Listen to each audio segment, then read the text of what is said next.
Today, I've prepared the biography of Malcolm X before you fall asleep. Make sure to tell us from where you're listening and what time it is. Now, calm down and listen to the story while falling asleep. I'm wishing you a cozy and comfortable night. As you settle into your bed, allow your body to sink deeper into the mattress. Feel the weight of the day gently lifting away as we journey through the remarkable life of Malcolm X. His story of transformation and courage will carry you softly into your dreams tonight.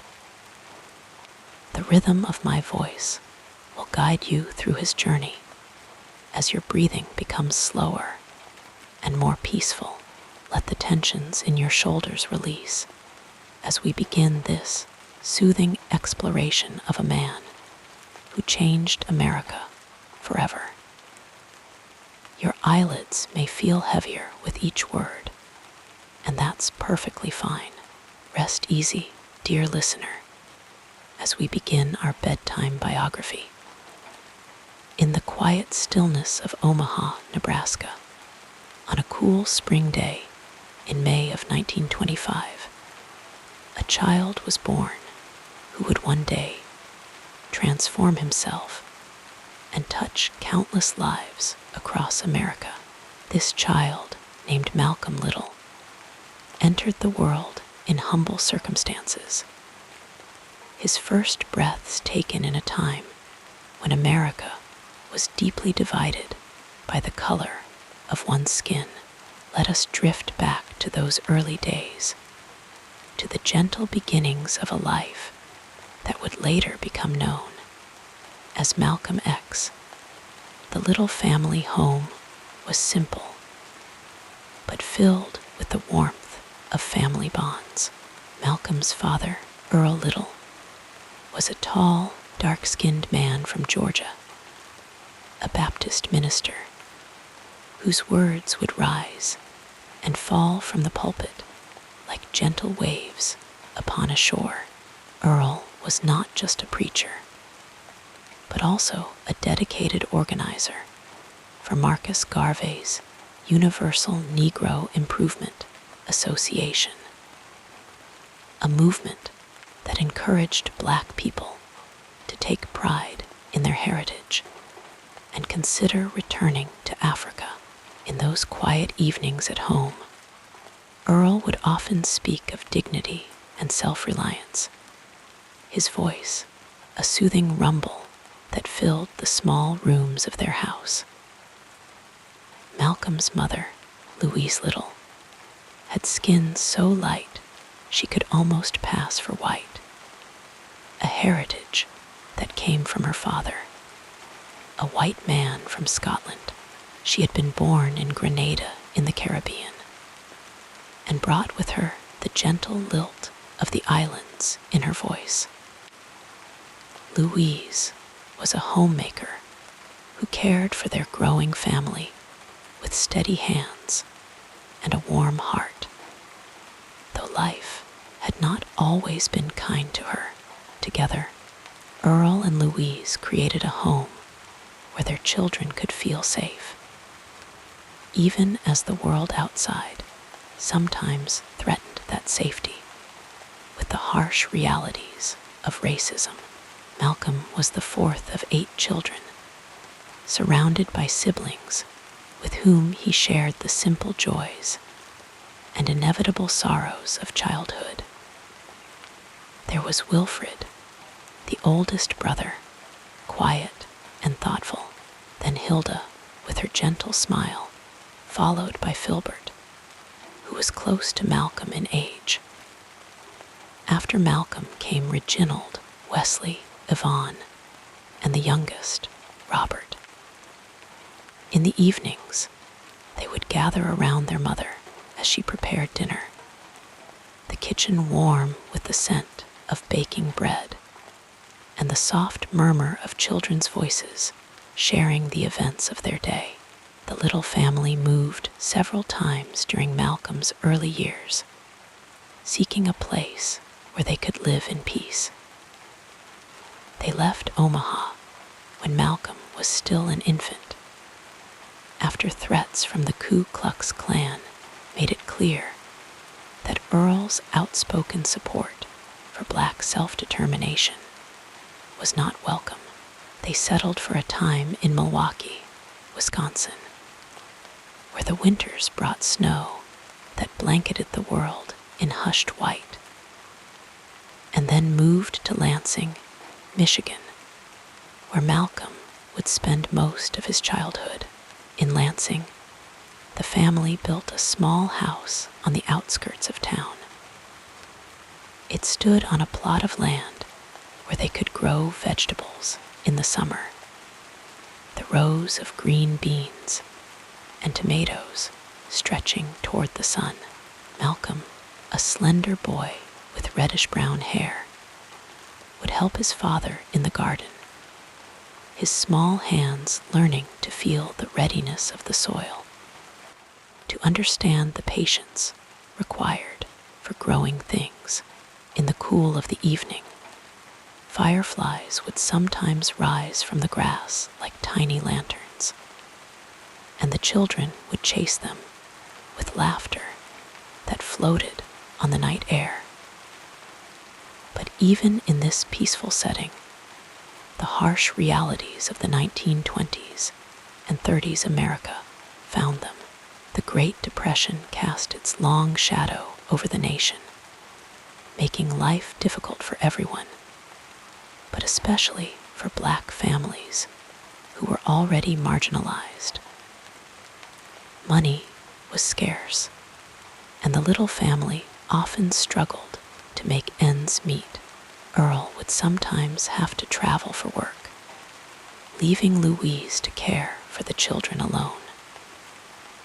During these times, she would sew by lamplight after the children were in bed, making clothes or taking in laundry to earn extra money.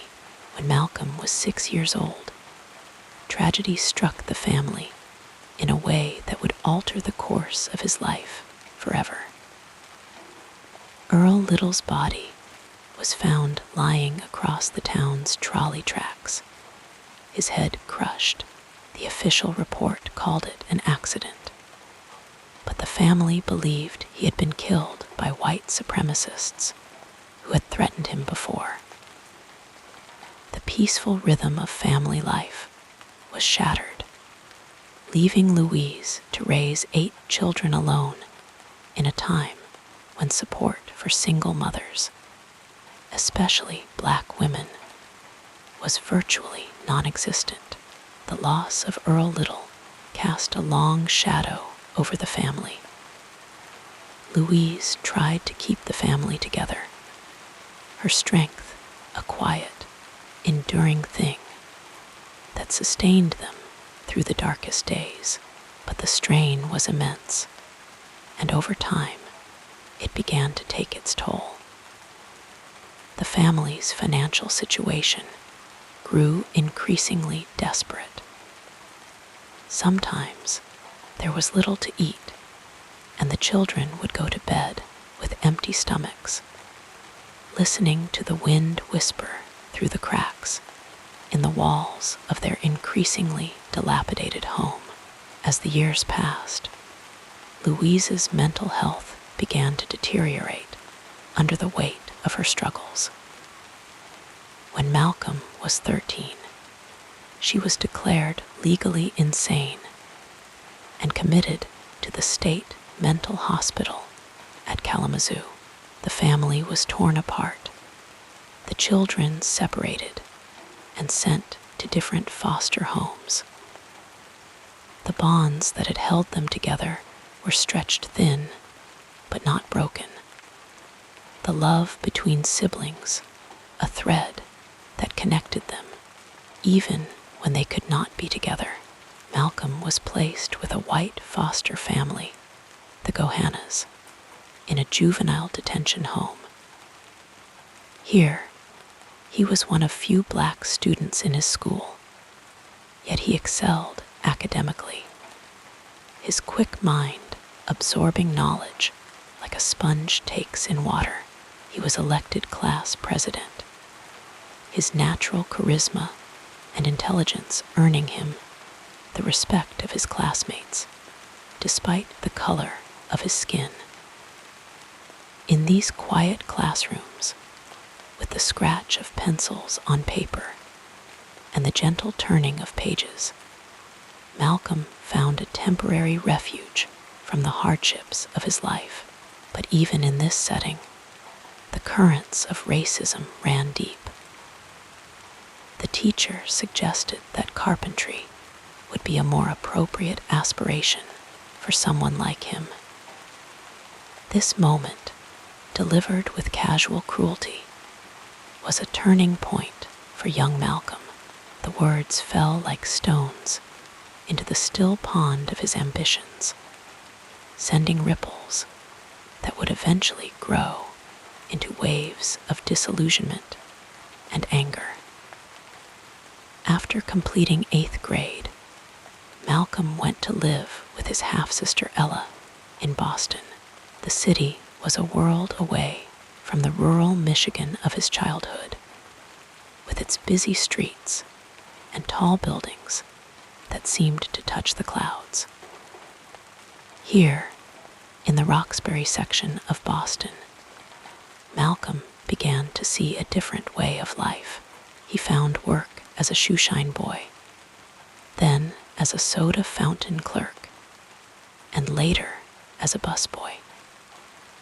The city hummed with life, with jazz music spilling from club doorways, and the constant motion of people going about their lives. In Boston, Malcolm began to transform himself. He straightened his hair to make it look more like that of white people, a process that was painful and symbolic of the deeper pain of trying to fit into a society that rejected him because of his race. He began wearing suits, the flamboyant fashion of the day, with their wide-legged pants and long jackets. He learned to dance the Lindy Hop, his body finding rhythm in the swing of the music, a temporary escape from the constraints of his life. It was during this time that Malcolm began to be drawn into the street life of Boston and later Harlem in New York City. He became known as Detroit Red for his reddish hair and his Michigan background. The bright lights of the city seemed to promise excitement and possibilities, but they also illuminated a path that led toward trouble. Malcolm became involved in various hustles, gambling, drug dealing, and eventually burglary.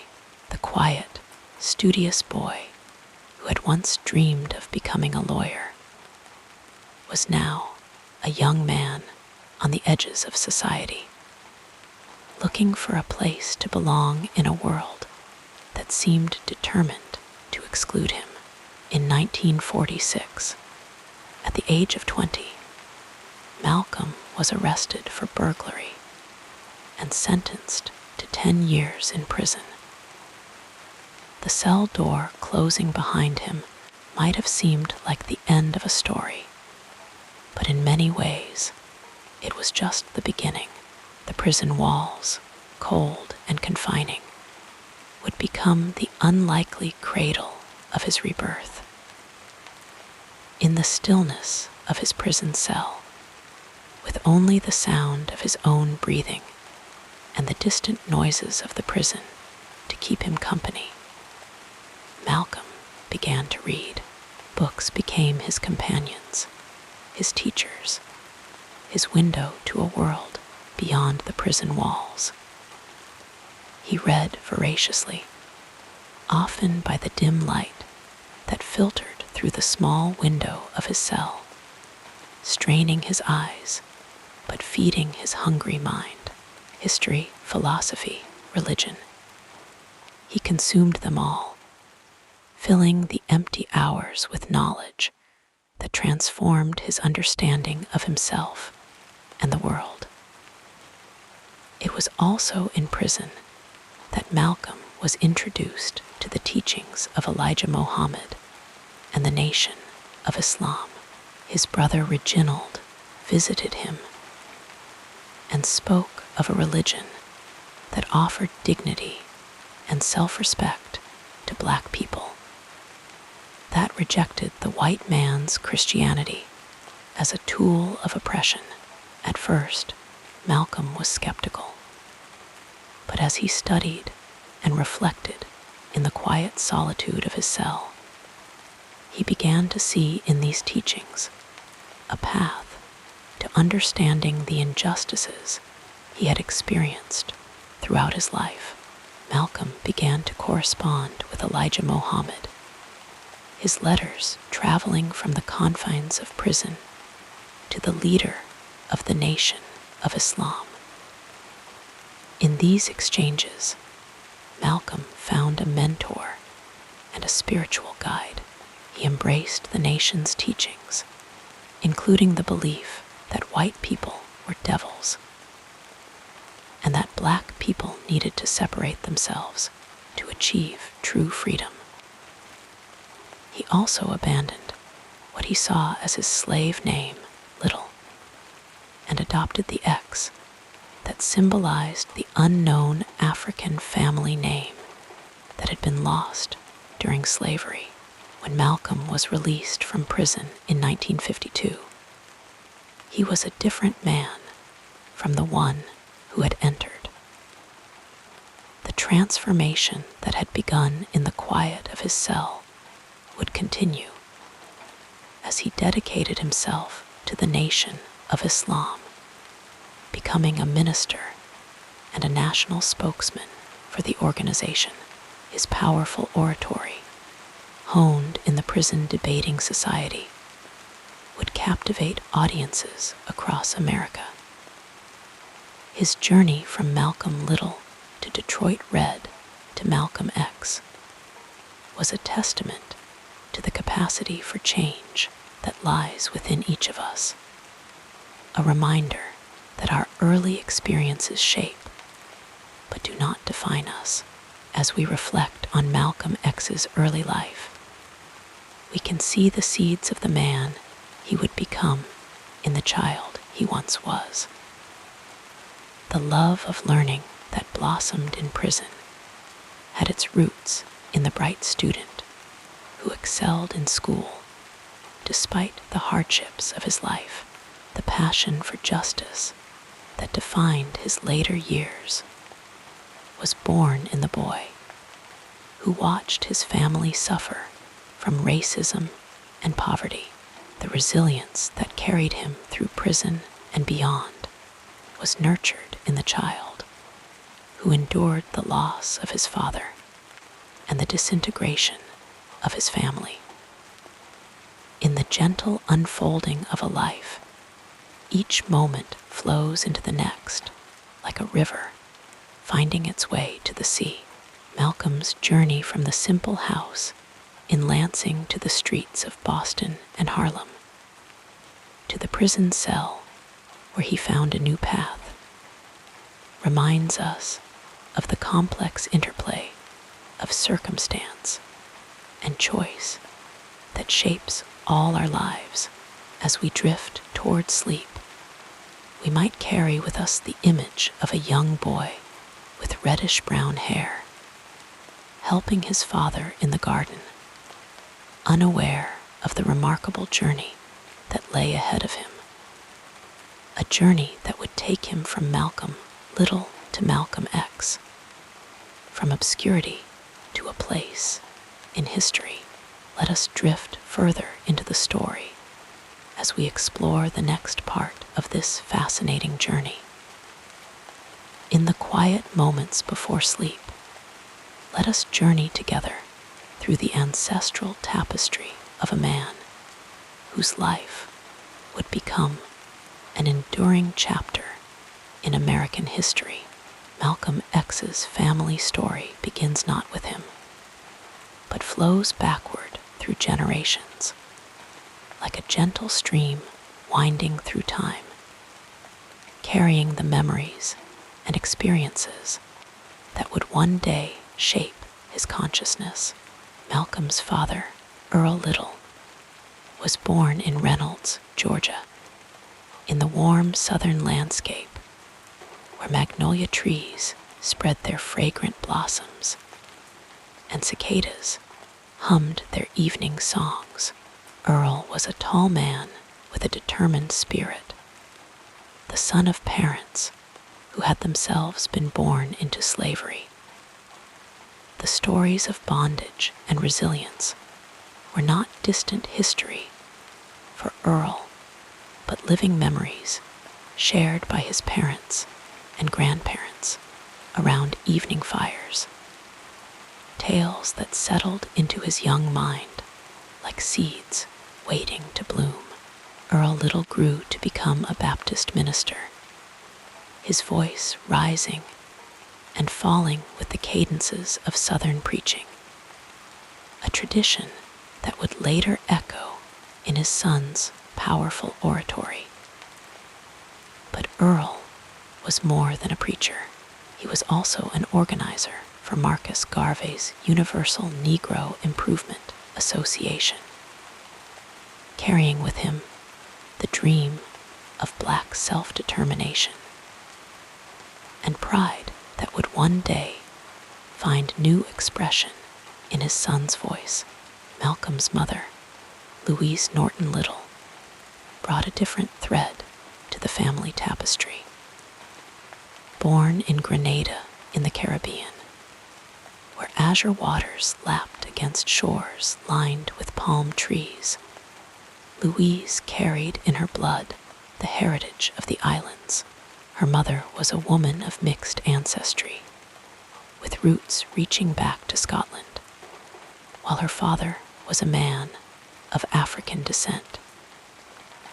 This complex lineage gave Louise a light complexion that would be passed down to Malcolm, whose reddish-brown hair would later become a subject of his own reflection on the legacy of racial mixing in America's past.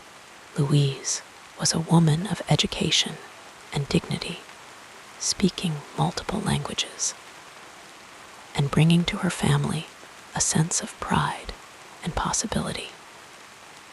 In the quiet of their home, she would often share stories of her island childhood, painting verbal pictures of tropical fruits hanging heavy on trees, of the scent of spices carried on warm breezes, of a place where the majority of people shared her African heritage. These stories settled like gentle rain into the consciousness of young Malcolm, creating an awareness of a world beyond the confines of American racial structures. The union of Earl and Louise brought forth 7 children, with Malcolm born as their 4th child on May 19, 1925, in Omaha, Nebraska. The little home was filled with the sounds of children's laughter, serious discussions about the state of the world, and the persistent undercurrent of Earl's commitment to black nationalism. The family would gather in the evenings, the soft glow of lamplight illuminating their faces as Earl would read from newspapers or discuss the teachings of Marcus Garvey, whose philosophy emphasized black economic independence, pride in African heritage, and the eventual return of people of African descent to their ancestral homeland. These early years were not without their shadows. The little family moved frequently, partly due to Earl's ministerial work, but also because of threats from white supremacist groups who viewed Earl's organizing activities with hostility. the family relocated from Omaha to Milwaukee, Wisconsin, and then to Lansing, Michigan, carrying with them their traditions, their stories, and their determination to maintain dignity in a society that often denied it to them. In Lansing, the Littles established a small homestead on the outskirts of town. Here, they kept a garden where Earl taught his children to nurture plants from seed to harvest, a tangible lesson in patience and care. Malcolm would later recall the simple pleasure of helping his father in this garden, the feel of soil between his fingers, the satisfaction of watching green shoots emerge from the earth. These quiet moments of connection to the land linked Malcolm to agricultural traditions that stretched back through generations of his family, to ancestors who had worked the soil, both in freedom and in bondage. The little home was also filled with the rhythms and traditions of Black American life. Sundays meant church services, where the community gathered not just for spiritual nourishment, but for social connection and mutual support. The music of these services, the soul-stirring spirituals, the call and response patterns between preacher and congregation, became part of Malcolm's cultural inheritance, sounds and cadences that would later inform his own powerful speaking style. Food traditions in the little household blended Southern cooking with Caribbean influences from Louise's background. The aroma of spiced dishes would fill their home, each meal a subtle affirmation of cultural identity and family bonds. Around the dinner table, conversation often turned to issues of race and justice, even with the children present. Earl and Louise believed in raising their children with a clear-eyed understanding of the world they would navigate, a world where their blackness would be seen before any other aspect of their humanity. This awareness was not theoretical, but lived daily. When Malcolm was just a small child, their home in Lansing was burned to the ground, an act widely believed to be the work of a white supremacist group called the Black Legion. The family watched as flames consumed their possessions, the heat of hatred made manifest. This early experience of racial violence imprinted itself on Malcolm's young consciousness, a lesson about America that no child should have to learn. Tragedy deepened when Malcolm was just 6 years old. His father, Earl Little, was found dead on trolley tracks in Lansing, his body crushed. Though officially ruled an accident, the family believed Earl had been murdered by white supremacists. The loss of Earl removed not just a father, but a protective presence, a source of strength and guidance. The soft voices of Malcolm's mother trying to comfort her children in the wake of this loss, the quiet tears shed at night when she thought the children were sleeping.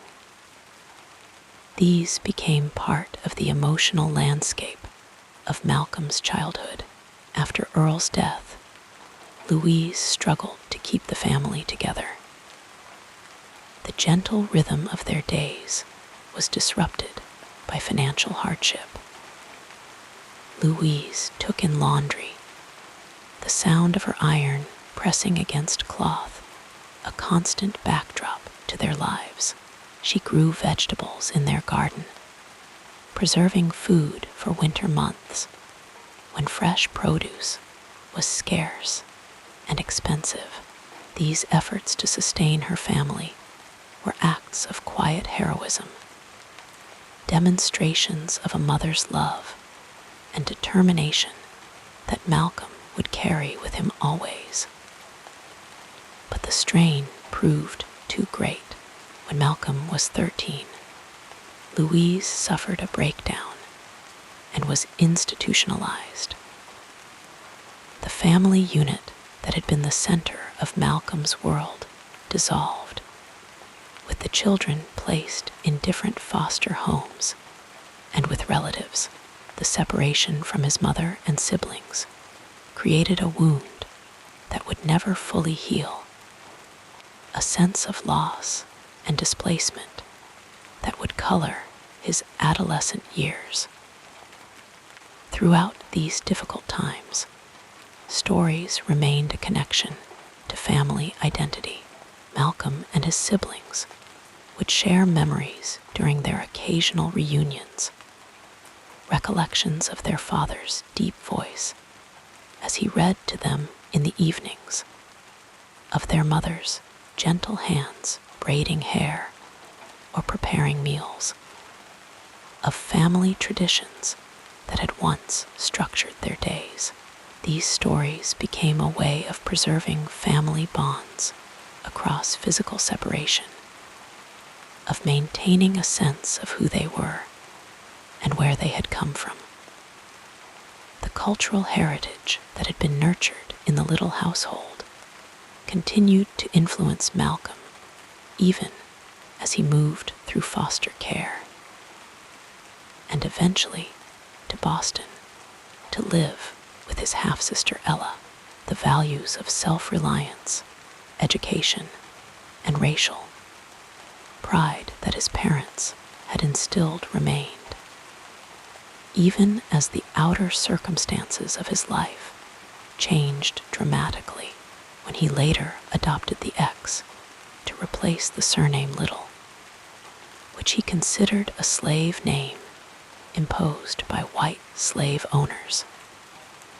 He was acknowledging this complex heritage, recognizing both the loss of his original African family name and his determination to reclaim an authentic identity.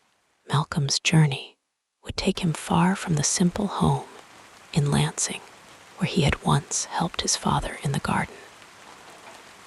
The path would lead through the streets of Boston and Harlem, through prison cells where he would discover a new way of understanding himself and his heritage, through his rise as a minister in the Nation of Islam, through his pilgrimage to Mecca that would transform his understanding of race and human brotherhood. Yet throughout these transformations, the influence of his family's legacy remained. The oratorical skills that would make him one of America's most compelling speakers had their roots in his father's preaching and his mother's gift for languages. The emphasis on Black self-determination echoed his father's work with the Garvey movement. The international perspective that would develop in his later years connected to his mother's Caribbean background and her stories of worlds beyond America's shores. Even Malcolm's physical appearance carried the complex history of his ancestry. His lighter skin and reddish hair, a testament to the mixed heritage that came through his mother's line, a heritage that included both the oppressed and the oppressors of America's racial past. This visible reminder of historical complexity would later inform his nuanced understanding of race in America, an understanding that evolved throughout his life. As Malcolm matured and developed his own philosophy. He drew upon the deep well of his family's experiences, the traditions of resistance to oppression, of maintaining dignity in the face of dehumanization, of seeking knowledge as a path to liberation. These were not abstract concepts, but lived realities passed down through generations of his family, the stories shared around the little family table, the lessons taught in their garden, the values demonstrated in daily life. All became part of the foundation upon which Malcolm would build his own understanding of justice and human rights. The journey from Malcolm Little to Detroit Red to Malcolm X to El-Hajj Malik El-Shabazz was in many ways a journey back to the core values his parents had instilled, though expressed in new forms shaped by his own experiences and evolving consciousness. The circle of influence completed itself as Malcolm, now a father himself, sought to pass on to his own children the sense of heritage, dignity, and possibility that had been his inheritance.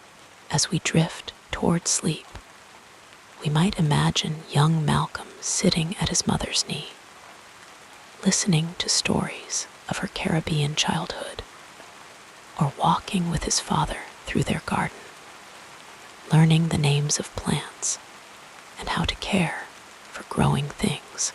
In these quiet domestic moments, the seeds of a revolutionary consciousness were being planted, nurtured by family traditions and cultural heritage that would sustain him through the storms of his remarkable life.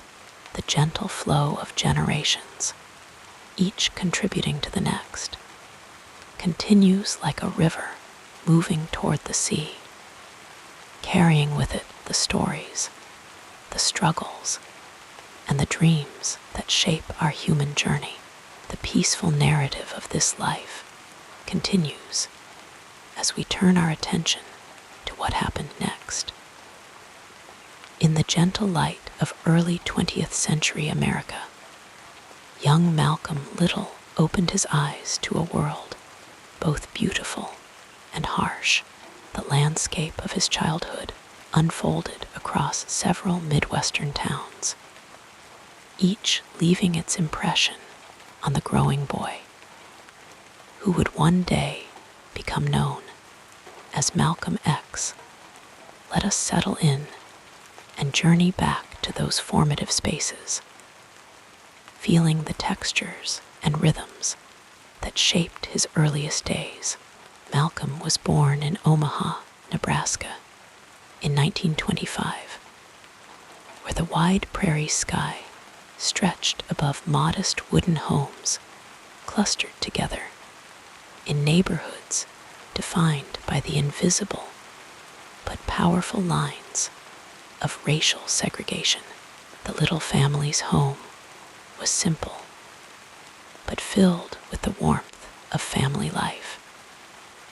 The creaking of wooden floorboards beneath small running feet, the soft murmur of his parents' voices late into the evening, discussing politics and community matters, and the comforting aroma of his mother's cooking filling every corner of their modest dwelling. The neighborhood where the Littles lived was one where Black families created their own sense of community amid the challenges of Depression-era America. Children played in dusty streets during summer evenings, their laughter carrying on the warm breeze. Neighbors exchanged greetings from porch to porch, sharing news and offering support in times of need. The sound of a distant train whistle might occasionally drift through the air, a reminder of the wider world beyond their immediate surroundings, a world that both beckoned and threatened. Malcolm's father, Earl Little, was a tall, imposing figure, a Baptist preacher and dedicated follower of Marcus Garvey's Universal Negro Improvement Association. The little home often became a gathering place for discussions about Black self-determination and pride. Young Malcolm would drift to sleep many nights with the low, passionate voices of adults engaged in serious conversation, filtering through the thin walls of his bedroom, words and ideas seeping into his subconscious like rain into fertile soil. When threats from white supremacist groups drove the family from Nebraska, they relocated to Lansing, Michigan, where the physical landscape shifted, but many social realities remained unchanged. Here, the Little family found a small house on the outskirts of town where they could grow some of their own food. The garden behind their home became a place of learning and sustenance. Rows of vegetables stretching toward the sun, fruit trees offering shade, and sweet rewards for patient tending. Malcolm's father taught his children how to prepare the soil, plant seeds, and nurture growing things. Lessons in self-reliance that would remain with Malcolm throughout his life. The Michigan landscape offered different sensory experiences than Nebraska had. The dense, deciduous forests surrounding Lansing painted the seasons in vivid colors. The fresh green of spring, the deep emerald canopy of summer, the fiery tapestry of autumn, and the stark, beautiful simplicity of winters, bare branches against gray skies. Young Malcolm experienced the natural world as both playground and classroom, observing the cycles of growth and rest, abundance and scarcity. The little home in Lansing was modest, but maintained with pride. Inside, the rooms were sparsely furnished, but clean and orderly. Malcolm's mother, Louise, created a home environment that emphasized education and dignity. Books were treasured possessions in the little household, their pages offering windows to worlds beyond their immediate circumstances. The soft rustling of turned pages, the warm glow of lamplight for evening reading, the quiet concentration of siblings absorbed in stories or schoolwork. These were the gentle rhythms of intellectual life in a home where knowledge was valued above material wealth. The kitchen was the heart of the home, where the family gathered for meals prepared with care, despite limited resources. The sounds of cooking, the sizzle of food in a cast iron skillet, the bubbling of a pot on the stove, the rhythmic chopping of vegetables, created a comforting soundtrack to daily life. Malcolm would later recall the nourishing simplicity of these family meals, the conversations shared around the table, the lessons in history and heritage woven into everyday interactions. Outside their home, the social landscape was marked by the painful realities of racism and economic hardship. The Great Depression cast long shadows across America, and Black families like the Littles felt its effects most acutely. The neighborhoods where Black residents were permitted to live often lacked adequate services. Unpaved streets turned to mud in rainy seasons. Streetlights were fewer and dimmer than in white neighborhoods, and public spaces were neglected by city authorities. Yet within these challenging circumstances, the Black community created vibrant social networks. Churches served as centers not only for spiritual life, but for political organization, mutual aid, and cultural expression. The resonant harmonies of gospel music, the measured cadences of powerful sermons, the responsive affirmations from the congregation. These sounds formed part of Malcolm's early soundscape, connecting him to a tradition of faith and resistance that had sustained African Americans through generations of struggle. The tragic death of Malcolm's father when Malcolm was just 6 years old altered the family's circumstances dramatically. The peaceful rhythms of their home life were disrupted as economic hardship deepened. The loss cast a long shadow over Malcolm's childhood, changing not only his family's material circumstances, but the emotional atmosphere of his daily life. The absence of his father's deep voice, his confident stride, his protective presence. These were palpable voids in the texture of Malcolm's world. As the family's situation grew more precarious, the physical spaces of Malcolm's childhood continued to shift. His mother struggled to maintain their home and care for her 8 children alone. The interior of their house, once orderly and peaceful, began to reflect their increasingly desperate circumstances. The strain was evident in small details. A roof that leaked during rainstorms, creating a gentle but persistent dripping that punctuated sleepless nights. Windows that let in drafts during Michigan's harsh winters. Meals that grew simpler as resources dwindled. Eventually, Louise Little suffered a breakdown, and the family was separated. Malcolm's world fragmented into a series of new environments. Foster homes and institutions that lacked the warmth and cultural richness of his family home.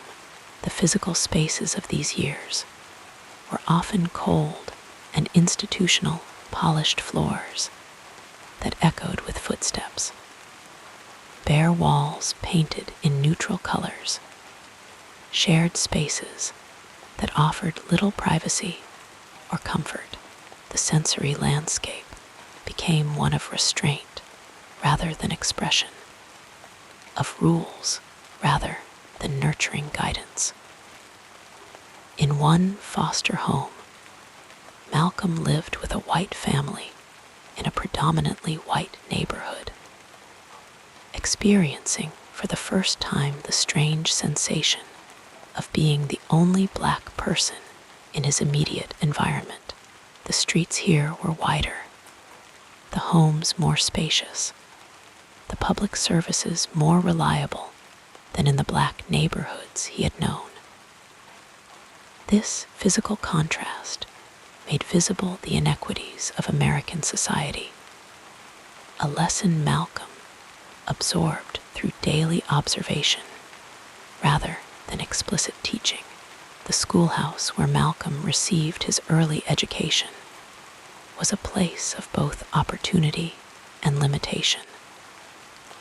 A bright student with natural charisma and intelligence, he excelled academically until a teacher suggested that his ambition to become a lawyer was unrealistic for a Black child, steering him instead toward carpentry, the classroom with its rows of wooden desks, the smell of chalk, dust in the air, the muted rustle of papers, and whispered conversations. This environment that should have nurtured his potential became instead a space where societal limitations were imposed. As Malcolm entered adolescence, the urban landscape of Boston and later Harlem would replace the smaller communities of his childhood.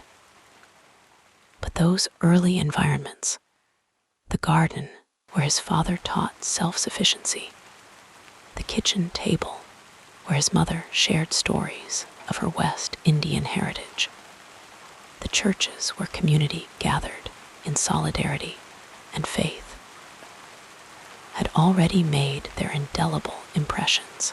The physical and social geography of Malcolm's childhood was characterized by both constraint and creativity, by injustice, but also by the beauty of cultural resilience. The segregated neighborhoods where Black families created community despite systemic oppression.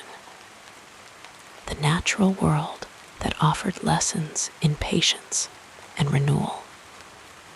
The modest homes where dignity was maintained through cleanliness and order. The churches where history and hope were held in delicate balance. All these spaces contributed to Malcolm's developing understanding of himself and his place in American society. The sensory memories of childhood often remain when other recollections fade.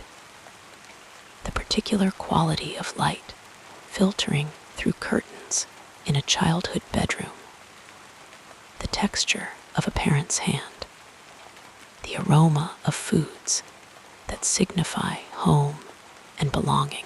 For Malcolm, these sensory impressions were layered with the awareness of injustice that permeated even the most intimate spaces of Black life in America. The gentle rhythm of seasons passing, of daily routines maintained despite hardship, of family bonds tested but holding. These were the underlying currents of Malcolm's early years. The physical environments of his childhood were never merely backdrops, but active influences, spaces where lessons about race, class, dignity, and resistance were absorbed through everyday experience. As evening shadows lengthened and Malcolm's younger siblings were tucked into bed, he might have lain awake, listening to the sounds of the world outside. Distant train whistles promising journeys to unknown places. The murmur of adult conversations carrying through thin walls. The occasional barking of neighborhood dogs. The wind rustling through trees outside his window. These nocturnal soundscapes formed a gentle lullaby, the acoustic texture of a childhood that was drawing to a close all too quickly. The spaces and places of Malcolm's early years, from Nebraska to Michigan, from family home to foster care, formed a complex geography of belonging and displacement. Each location left its mark on his developing consciousness, contributing to the remarkable journey that would eventually lead him from Malcolm Little to Malcolm X, from a child born into America's racial caste system to a man who would challenge that system with extraordinary eloquence and courage. As we drift toward sleep, we might imagine young Malcolm sitting at his mother's knee, listening to stories of her Caribbean childhood, or walking with his father through their garden, learning the names of plants and how to care for growing things. In these quiet domestic moments, the seeds of a revolutionary consciousness were being planted, nurtured by family traditions and cultural heritage that would sustain him through the storms of his remarkable life. The gentle flow of generations, each contributing to the next, continues like a river moving toward the sea, carrying with it the stories, the struggles, and the dreams that shape our human journey. As you relax deeper, let us now softly explore the next chapter of this soothing biography. As evening shadows lengthened and Malcolm's younger siblings were tucked into bed, he might have lain awake, listening to the sounds of the world outside. Distant train whistles promising journeys to unknown places, the murmur of adult conversations carrying through thin walls, the occasional barking of neighborhood dogs, the wind rustling through trees outside his window. These nocturnal soundscapes formed a gentle lullaby, the acoustic texture of a childhood that was drawing to a close all too quickly. The spaces and places of Malcolm's early years, from Nebraska to Michigan, from family home to foster care, formed a complex geography of belonging and displacement. Each location left its mark on his developing consciousness, contributing to the remarkable journey that would eventually lead him from Malcolm Little to Malcolm X, from a child born into America's racial caste system to a man who would challenge that system with extraordinary eloquence and courage. As we drift toward sleep, we might imagine young Malcolm sitting at his mother's knee, listening to stories of her Caribbean childhood, or walking with his father through their garden, learning the names of plants and how to care for growing things. In these quiet domestic moments, the seeds of a revolutionary consciousness were being planted, nurtured by family traditions and cultural heritage that would sustain him through the storms of his remarkable life. The gentle flow of generations, each contributing to the next, continues like a river moving toward the sea, carrying with it the stories, the struggles, and the dreams that shape our human journey.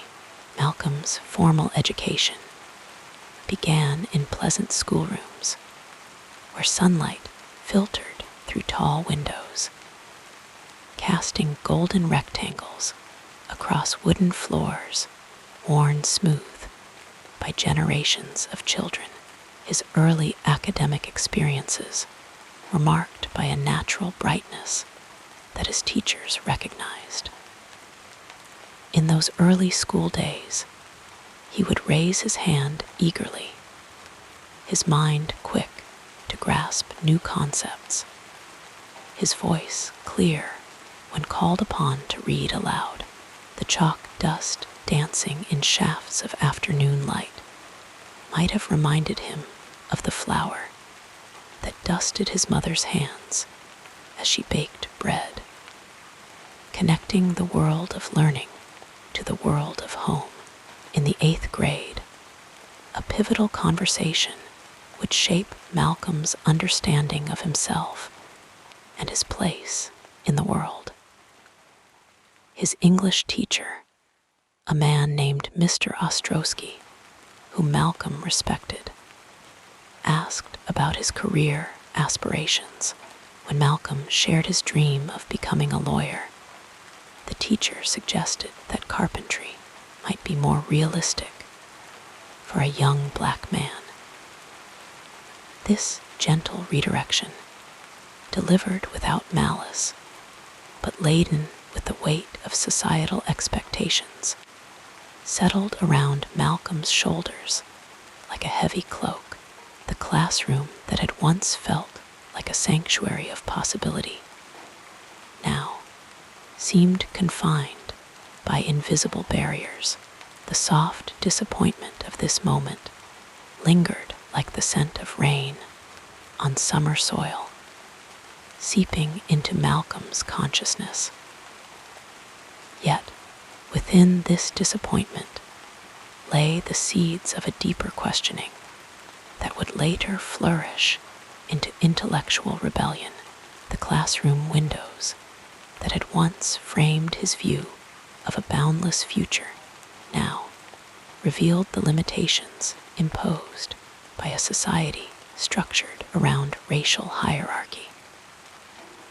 As adolescence unfolded with its natural rhythms of growth and change, Malcolm found himself drawn to the vibrant energy of Boston, where his half-sister Ella lived. The train journey from Michigan to Massachusetts carried him across state lines and across a threshold in his own development. The gentle rocking of the train car, the changing landscapes outside the window, the murmured conversations of fellow travelers, all created a cocoon of transition, a liminal space between the boy he had been and the young man he was becoming. Boston opened before him like a book, with pages yet to be written. The brownstone buildings, the busy streets, the shop windows displaying goods he had never seen, all contributed to an education outside the classroom.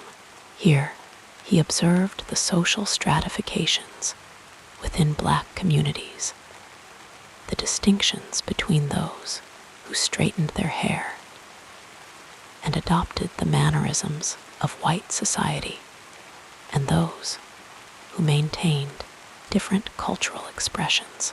These observations settled into his consciousness like pebbles into a still pond, creating ripples of understanding that would expand outward throughout his life.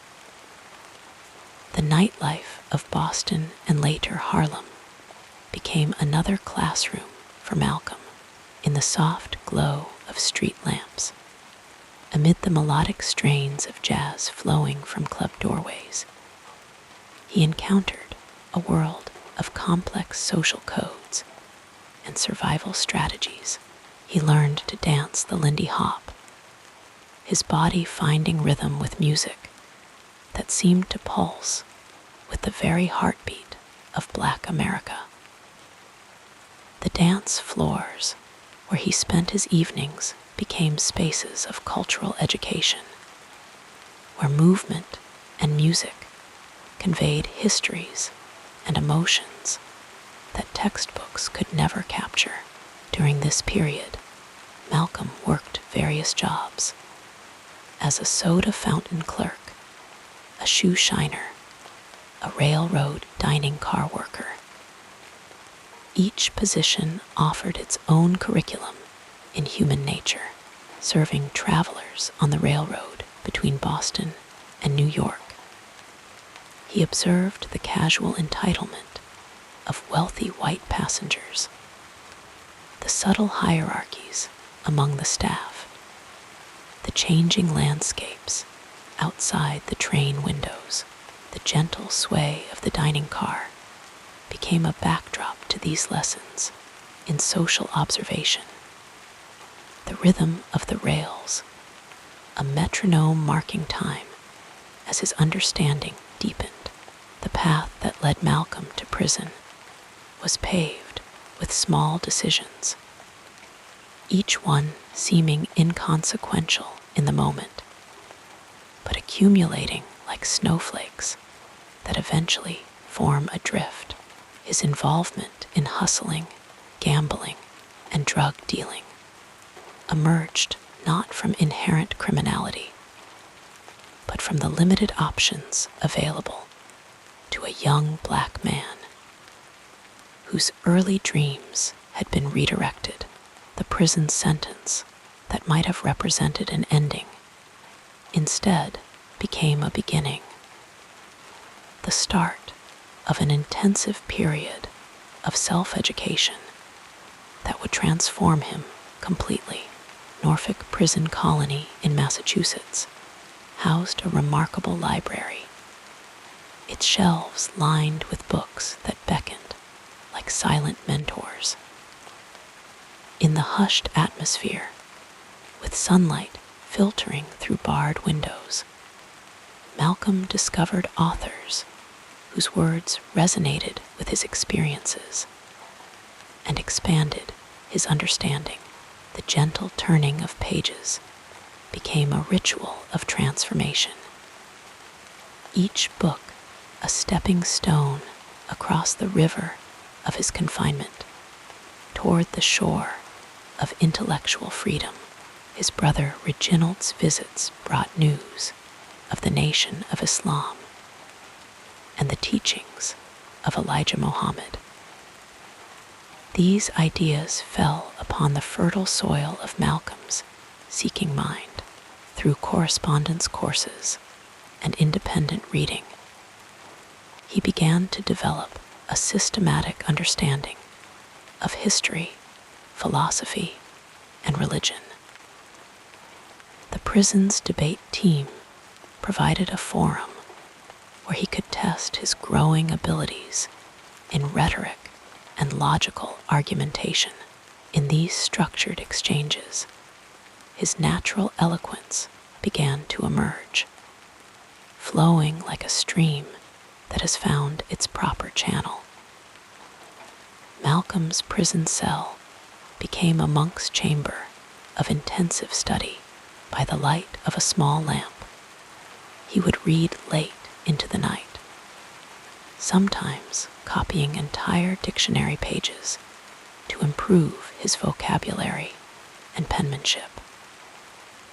The scratch of his pencil on paper joined the ambient sounds of the prison, distant conversations, the occasional clang of metal doors, the soft breathing of sleeping inmates. In this unlikely sanctuary, his mind expanded beyond the physical confines of his imprisonment. B.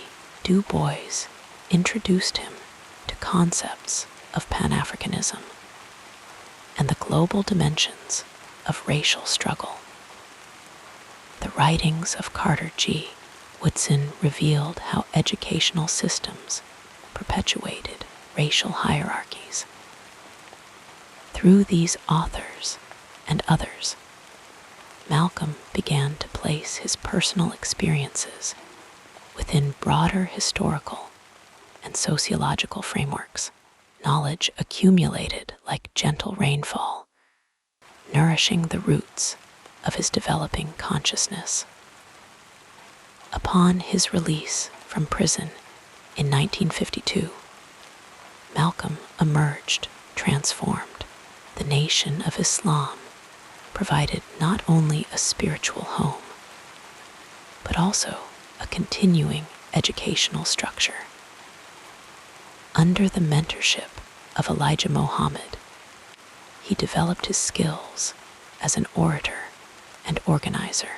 The teachings of the nation, with their emphasis on Black self-reliance and pride, resonated with the understanding he had developed through his self-directed studies.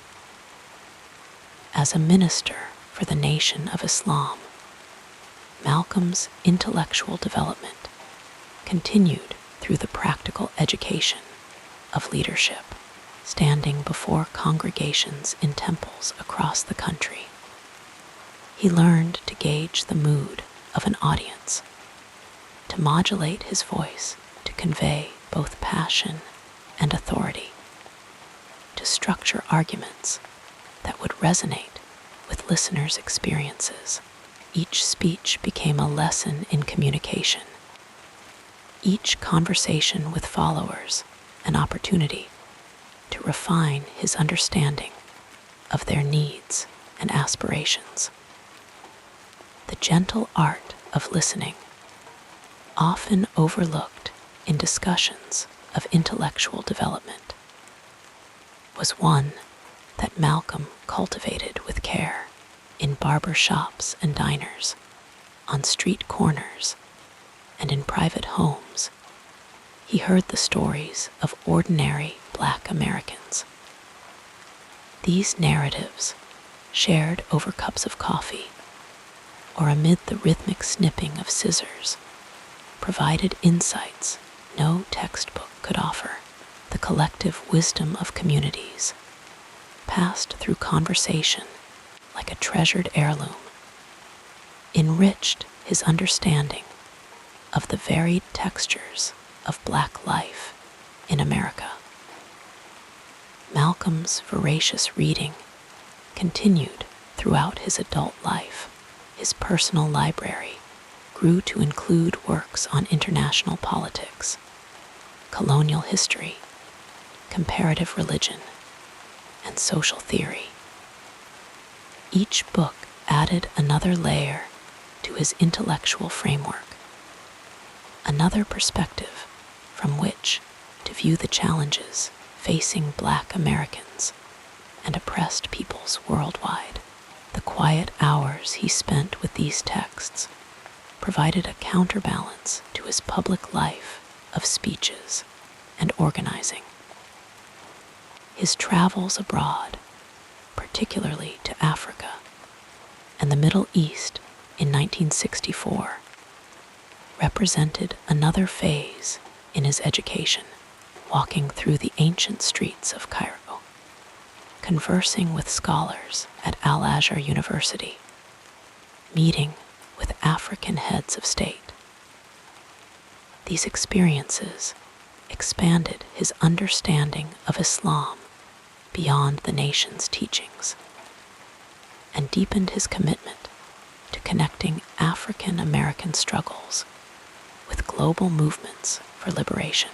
The gentle hospitality he encountered in these journeys, the shared meals and conversations that stretched late into the night, offered lessons in human connection across cultural differences.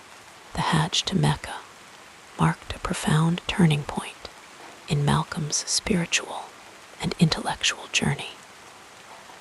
Joining millions of pilgrims from around the world, dressed in the simple white garments that erased distinctions of class and nationality, he experienced a vision of human brotherhood that transcended racial categories. The rhythmic circumambulation of the Kaaba, the shared prayers at dawn and dusk, the collective rituals that had been performed for centuries, all contributed to a spiritual education that would reshape his political understanding upon his return to the United States. Malcolm founded the Organization of Afro-American Unity, creating a new institutional framework for his evolving ideas. The gentle patience required to build an organization from the ground up, to develop programs reflecting his vision of self-determination and human rights, represented yet another form of education, one in the practical application of theories and principles. Throughout these transformations, Malcolm maintained a commitment to intellectual honesty that allowed him to evolve beyond fixed positions. His willingness to reconsider earlier views, to incorporate new information into his understanding, reflected the true spirit of education as a lifelong process. The quiet courage required to change one's mind publicly, to acknowledge growth and new understanding, is a form of intellectual integrity, too rarely celebrated. In the final years of his life, Malcolm continued to read, to write, to speak, to listen. His autobiography, dictated to Alex Haley, became both a record of his journey and an extension of it. The process of telling his own story required reflection and synthesis, a weaving together of personal experience and political analysis. In evening sessions with Haley, often stretching into the early morning hours, Malcolm revisited the landscapes of his past with the perspective gained through years of study and struggle. The intellectual legacy Malcolm left behind continues to educate and inspire. His speeches and writings, preserved in recordings and publications, offer lessons in critical analysis, historical understanding, and moral clarity. The questions he raised about American democracy, international relations, economic justice, and human rights remain relevant, inviting new generations to continue the educational journey he undertook. As we drift toward sleep, we might imagine Malcolm in quiet moments of study, his face illuminated by lamplight, his finger tracing lines of text, his mind expanding beyond the circumstances of his birth toward a vision of freedom that encompassed all humanity. In the gentle rhythm of his intellectual development, we find a lullaby of possibility, the reassurance that through learning, reflection, and courageous growth, transformation is always possible for individuals and for societies. And with this comforting thought, we allow ourselves to follow the path toward restful sleep, carried by the current of human striving toward justice and understanding that flows through history like a river seeking the sea. Our soothing biography continues with a look at the next important period in this incredible life. In the quiet of night, as thoughts settle like dust in lamplight, we can trace the path of Malcolm X's life through the mentors and guides who shaped him, those voices that spoke to him in prison cells, in mosque halls, and in the pages of books that became his companions. His journey was not walked alone, but alongside figures who awakened his mind, tempered his spirit, and expanded his vision of the world. We might begin with Earl Little, Malcolm's father, a man whose presence, though cut short by violence, left an imprint on his son's consciousness. Earl was a Baptist minister, a follower of Marcus Garvey, and a man unafraid to speak of black self-determination. Even as a child, Malcolm absorbed the cadence of his father's speeches, the way he stood tall before crowds, speaking of Africa as a homeland, of pride in blackness as a birthright. Though Earl's life was taken when Malcolm was just 6 years old, the seeds of resistance he planted would lie dormant for years before sprouting in the fertile soil of Malcolm's own awakening. Then there was Louise Little, Malcolm's mother, a woman of quiet strength and unyielding dignity. She carried herself with the grace of someone who had endured much but refused to be broken.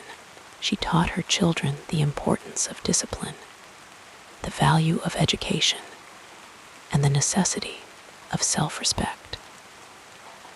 Even after the family was torn apart by the cruelty of welfare agencies, Malcolm would later recall the way his mother held herself, how she insisted on proper speech, on polished shoes, on the refusal to accept indignity. These lessons, though unspoken in formal lectures, became part of the foundation upon which he would later build his life. But perhaps the most dramatic transformation in Malcolm's journey came through the guidance of a man he first knew only through letters, Elijah Muhammad, the leader of the nation of Islam. In the dim solitude of a prison cell, Malcolm encountered the teachings of the nation, and in them he found a lifeline. Elijah Muhammad's words reached him at his lowest point, offering not just religion, but a framework for understanding the world, an explanation for the suffering he had witnessed, a call to discipline, a promise of redemption. Through letters and later in person, Elijah became a spiritual father, a voice that pulled Malcolm from the depths of self-destruction and set him on a path of purpose. When Malcolm was released from prison, he traveled to Chicago to meet Elijah Muhammad in person. That first encounter was electric, a moment of profound reverence. Here was the man whose words had reshaped his mind, whose teachings had given him direction. Under Elijah's guidance, Malcolm threw himself into the work of the nation, organizing temples, delivering fiery sermons, and becoming the movement's most visible spokesperson. For years, he spoke with absolute loyalty, his voice carrying Elijah's message to Black communities across America. Yet relationships, like rivers, sometimes shift their course as Malcolm's own understanding deepened through study, through travel, through conversations with people outside the nation's orbit. He began to question. His pilgrimage to Mecca in 1964 was a turning point, a revelation that shattered the boundaries of his previous thinking. He saw Muslims of all races praying together, living as equals, and this experience forced him to reevaluate the racial separatism he had once preached. When he returned, his words were softer in some ways, sharper in others, no longer speaking of division, but of universal brotherhood, of a struggle that transcended color lines. This evolution strained his relationship with Elijah Muhammad, a rupture that was painful but necessary. And then there was Alex Haley, the journalist who would help Malcolm tell his own story. Their collaboration on the autobiography of Malcolm X** was not just an act of recording history, but of making sense of it. Night after night, Malcolm would recount his life, revisiting moments of pain and triumph, while Haley listened, shaping the raw material into narrative. The process was a kind of mentorship in reverse. Malcolm, the teacher, guiding Haley through the landscape of his mind, while Haley, in turn, helped Malcolm see his life as a coherent journey, a story with meaning. In those final months, Malcolm's circle of influence widened further. He spoke with students, with activists, with international leaders. He sought wisdom from those who had walked paths he was only beginning to explore. B. Du Bois, Frantz Fanon, and Cheikh Anta Diop. He found new mentors, even if they were only present through ink and paper. As we close our eyes tonight, we can imagine these voices: Earl's deep cadence, Louise's quiet strength, Elijah's commanding presence, Haley's attentive silence, all weaving together in the tapestry of Malcolm's life. We can picture him sitting with a book in hand, absorbing the wisdom of those who came before, just as future generations now absorb his. And in that quiet exchange between teacher and student, between past and present, there is a comforting rhythm. It reminds us that no one learns alone, that every mind is shaped by the hands of those who reached out in darkness with a lantern. Malcolm's journey was his own, but it was also a conversation with his father's memory, with his mother's resilience, with the scholars whose words he underlined in pencil, with the people in the crowds who listened and asked questions that pushed him further. So let us rest now, carried by the thought that growth is never solitary. Just as Malcolm was guided, so too do we each walk with unseen mentors, voices in books, memories of loved ones, the quiet lessons of experience, and in that knowledge, we can drift into sleep, soothed by the understanding that even in solitude, we are never truly alone. Let your mind float with these gentle recollections as we move forward in our story in the quiet hush of night.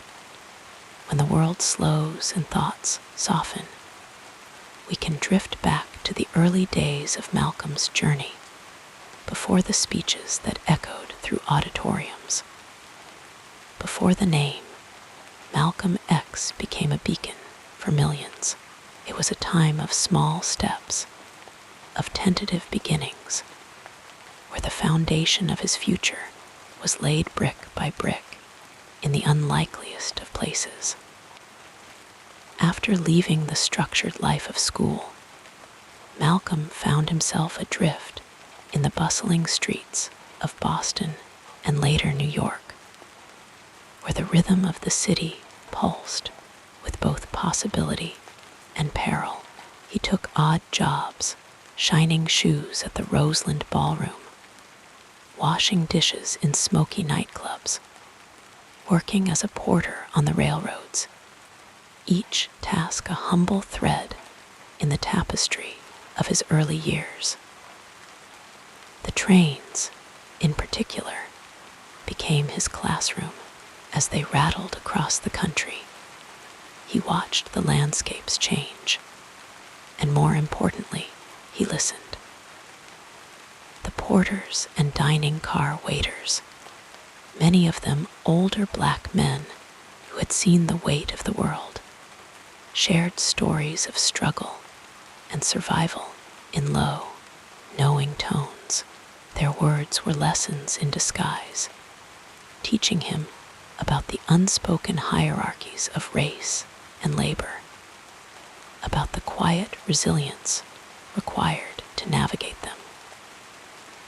It was during these years that Malcolm first encountered the underground currents of Harlem's nightlife, the jazz clubs, the pool halls, the smoky backrooms where hustlers and thinkers alike gathered. All of it became part of his education. He moved through this world with sharp eyes, absorbing not just the flash and glamour, but the deeper truths beneath. He learned the art of persuasion, the power of words, the way a well-placed phrase could open doors or deflect danger. These skills, though honed in the shadows, would later become tools for illumination. But this path was not without its stumbles. The allure of fast money and street life led Malcolm into darker corners, where survival often meant bending or breaking the rules. He became known as Detroit Red, a name that carried both swagger and a warning. For a time, he operated on the fringes, running numbers, avoiding the law, living by his wits. It was a precarious existence, one that could have easily swallowed him whole. Yet, even in those chaotic years, there were glimpses of the man he would become. He read voraciously, stealing moments between shifts to lose himself in books, and he observed the world with a restless curiosity, always questioning, always searching for something just beyond his grasp. Then came the turning point, the arrest, the sentence, the long nights in a prison cell where the noise of the outside world faded into silence. At first, anger filled the space, a burning frustration at the system that had ensnared him. But slowly, almost imperceptibly, that anger began to transform. Letters from his siblings, particularly his brother Reginald, introduced him to the teachings of the Nation of Islam. The words of Elijah Muhammad, carried on thin sheets of paper, spoke of black pride, self-reliance, and spiritual awakening. Malcolm, who had always been a seeker, found in these ideas a mirror for his own restless intellect. Prison became his university. With nothing but time and a hunger for understanding, he devoured books, history, philosophy, religion, filling the margins with notes, underlining passages that resonated. He copied entire dictionaries by hand, strengthening his vocabulary, sharpening his mind. The same intensity that had once driven him on the streets now fueled his studies. Fellow inmates noticed, some mocking, others quietly impressed. A few even joined him in discussion, forming a makeshift circle of thinkers in that unlikely place. By the time he was released, Malcolm was no longer Detroit Red. He was a man reborn, with a new name and a new purpose. The Nation of Islam welcomed him, and he threw himself into its work with the same fervor he had once reserved for the streets. He started small, assisting at meetings, distributing newspapers, speaking to handfuls of people in cramped apartments, but his words carried weight. There was a clarity in his voice, a directness that cut through the noise. People listened. His early speeches were not yet the polished orations of later years, but they had a raw power, a sincerity that resonated with those who had been ignored or dismissed by the wider world. He spoke in storefronts and living rooms, his audience growing slowly, organically.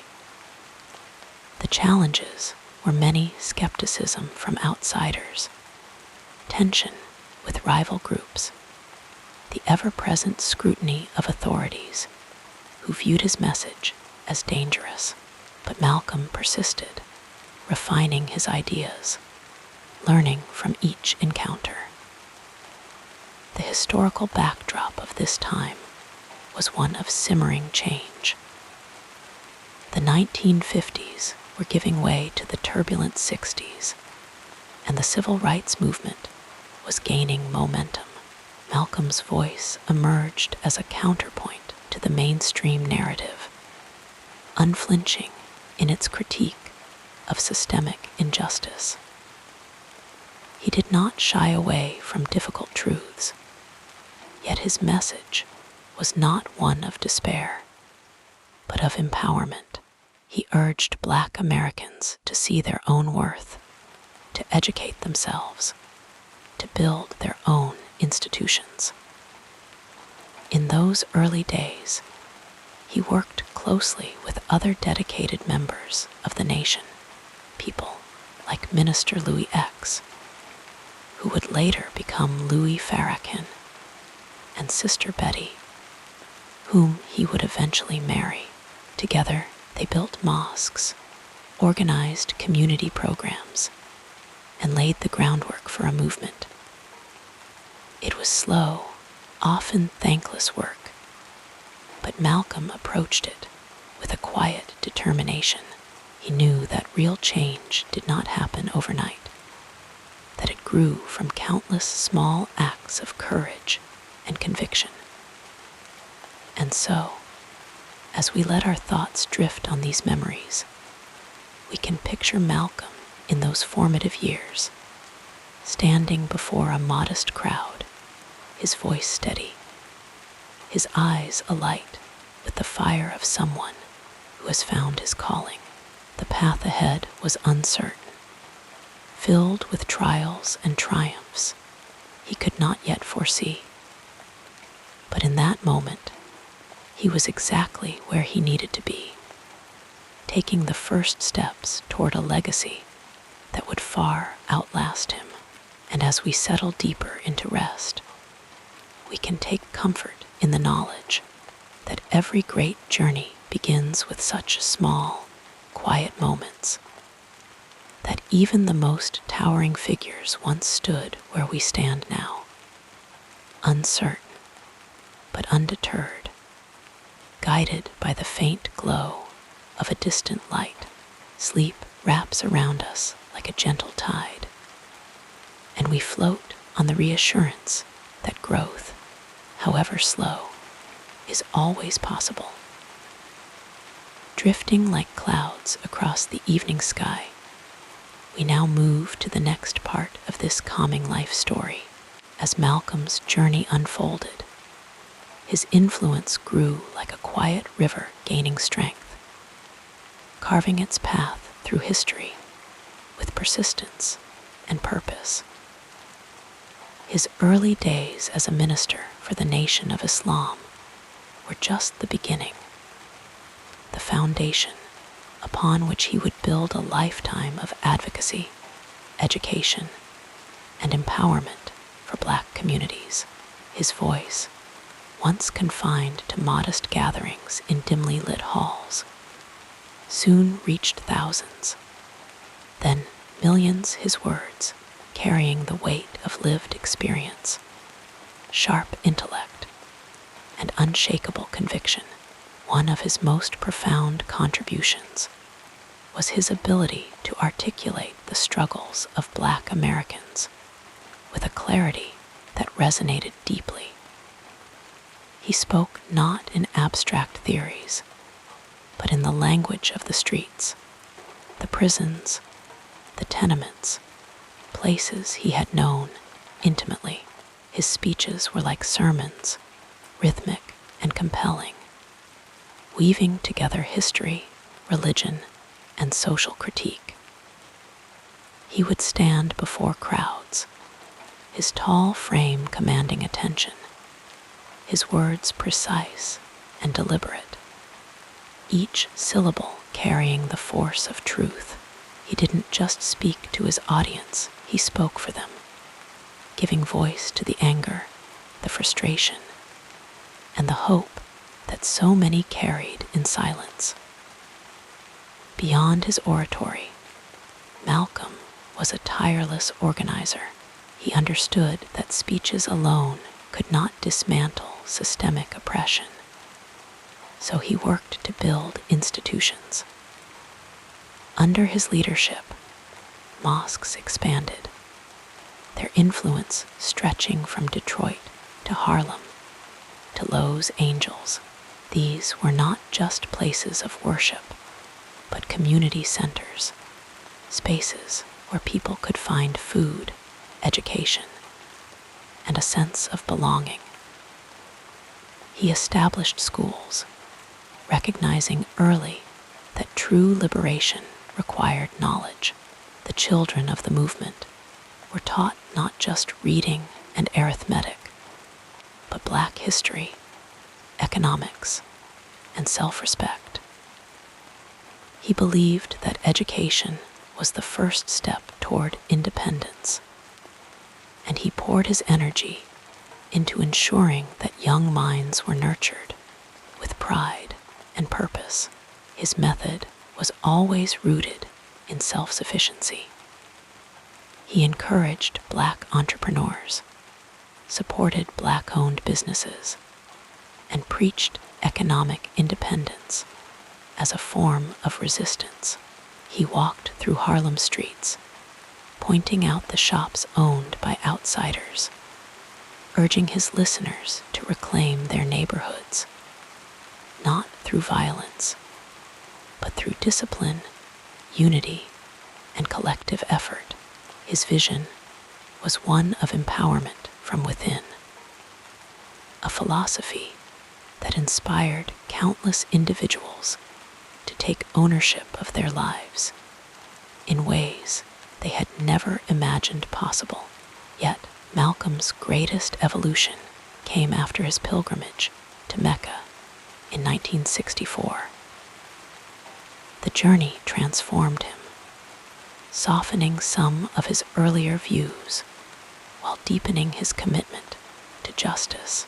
He walked among Muslims of all races, saw the possibility of brotherhood beyond color, and returned with a broader vision of human rights. This did not mean he abandoned the fight for Black liberation. Far from it. Instead, he expanded his understanding of the struggle, speaking out against oppression wherever it existed, whether in the ghettos of America or the colonized nations of Africa. He took the Black struggle to the world stage, addressing the United Nations, meeting with leaders like Kwame Nkrumah and Julius Nyerere, and framing civil rights as a global human rights issue. Even in his final days, Malcolm's mind never rested. He founded the Organization of Afro-American Unity, modeled after the unity he witnessed in Africa, aiming to create a platform for political and economic self-determination. He planned literacy programs, voter registration drives, and international alliances, always thinking several steps ahead. His home became a hub of activity, filled with books, letters from abroad, and the constant hum of strategy sessions. Despite the threats against his life, he refused to slow down, driven by the knowledge that time was short and the work was vast.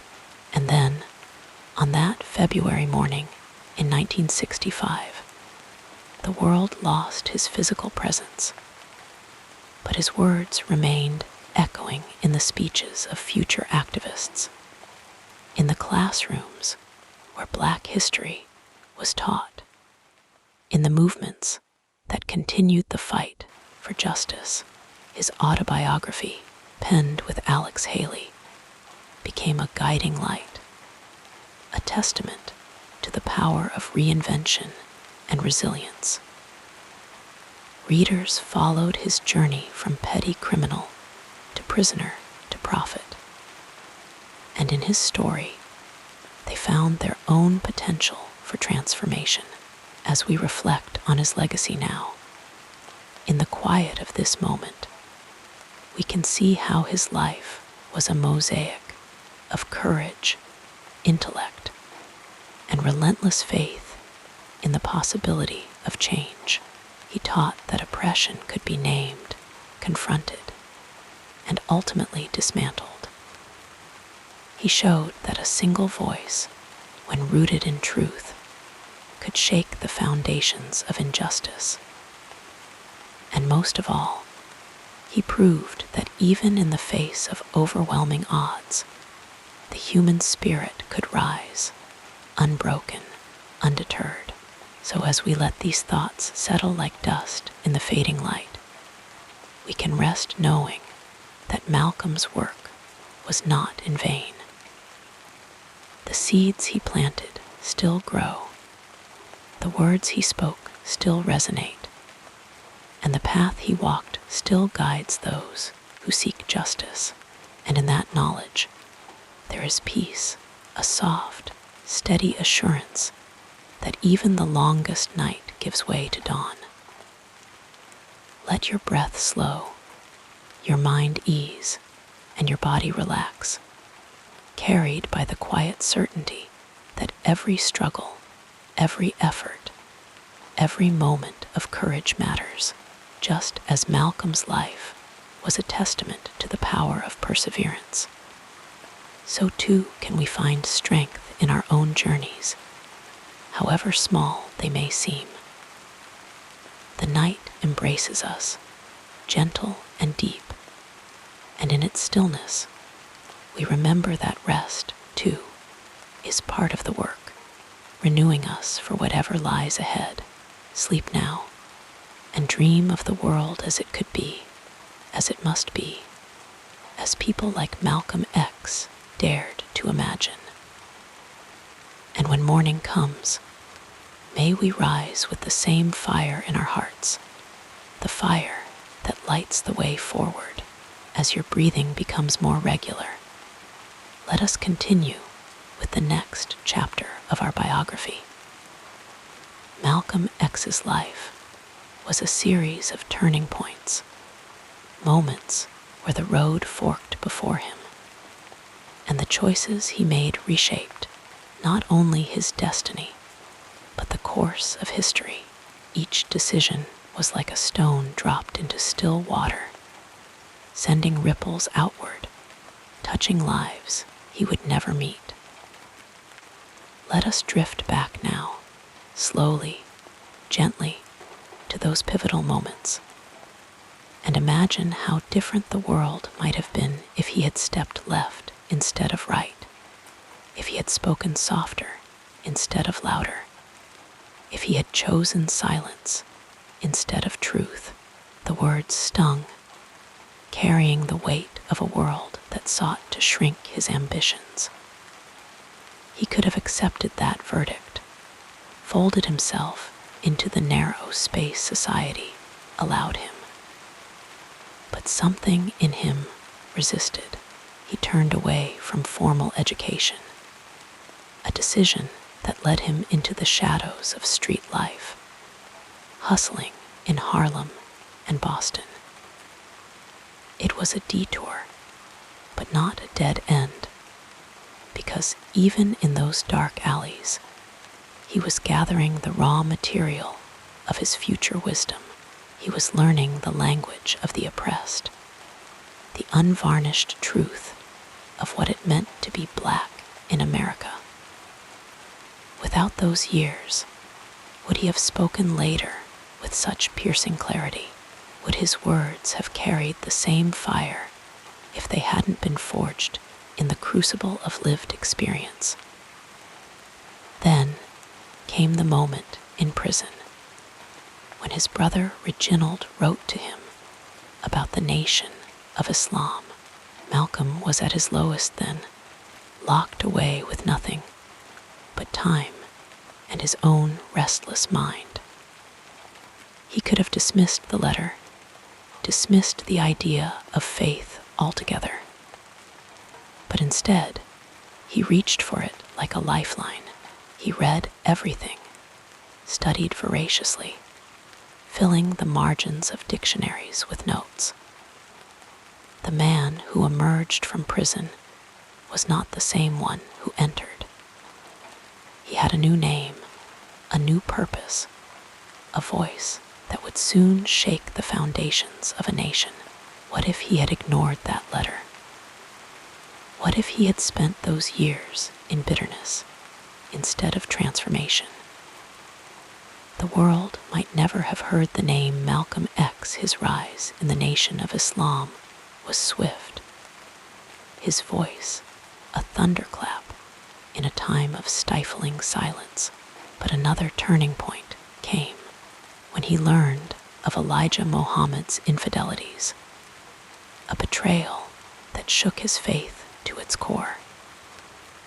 He could have stayed silent, swallowed his disillusionment for the sake of unity, but Malcolm was never one to choose comfort over truth. His pilgrimage to Mecca afterward was another fork in the road. There, he saw Muslims of all races praying side by side, and his vision of the struggle expanded. He no longer saw the enemy as simply the white man, but the system of white supremacy. It was a shift that cost him old alliances, but opened new horizons. Had he refused to question, had he clung to the safety of dogma, his message might have remained confined, his impact diminished. And then, of course, there was the final, fateful decision to speak out after the firebombing of his home, to stand before a crowd at the Audubon Ballroom, knowing full well the risks. He could have stayed away that day, could have chosen silence out of caution. But he stepped onto that stage one last time, unarmed, unprotected, because the truth was worth more than safety. His death, like his life, became a beacon, proof that some ideas cannot be killed, no matter how many bullets are fired. Imagine, for a moment, if any of these choices had been different, if he had stayed on the streets forever, if he had never picked up a book in prison, if he had turned away from the pain of betrayal, if he had chosen silence over sacrifice. The world would be quieter, yes, but oh so much poorer. His voice, his courage, his willingness to evolve, these were the gifts he gave us. Gifts that still ripple outward, still stir hearts and minds today. So as we let these thoughts settle like dust in the fading light, we can rest knowing that Malcolm's work was not in vain. The seeds he planted still grow, the words he spoke still resonate, and the path he walked still guides those who seek justice.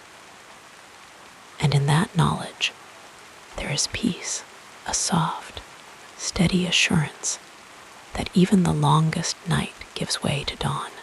Let your breath slow, your mind ease, and your body relax, carried by the quiet certainty that every struggle, every effort, every moment of courage matters. Just as Malcolm's life was a testament to the power of perseverance, so too can we find strength in our own journeys. However small they may seem, the night embraces us, gentle and deep, and in its stillness, we remember that rest, too, is part of the work, renewing us for whatever lies ahead. Sleep now, and dream of the world as it could be, as it must be, as people like Malcolm X dared to imagine. And when morning comes, may we rise with the same fire in our hearts, the fire that lights the way forward. The calming story continues as we gently examine what happened next in this remarkable journey. The relationships in Malcolm X's life were like threads in a vast, intricate tapestry, each one weaving its own pattern, its own color, into the story of who he was. Some were warm and tender, others marked by friction and distance, but all shaped him in ways both subtle and profound. Let us drift gently into the quiet spaces between these connections, where the heart of his journey truly lived. First, there was his family, the foundation upon which everything else would rest. His parents, Earl and Louise Little, were strong, proud people who instilled in him an early awareness of racial injustice. His father's sermons and his mother's quiet resilience were the first whispers of resistance he ever knew. But their time together was cut short his father's death. The slow unraveling of his mother under the weight of grief and hardship, the scattering of his siblings, these losses left scars, but they also planted in Malcolm a fierce independence, a determination to survive.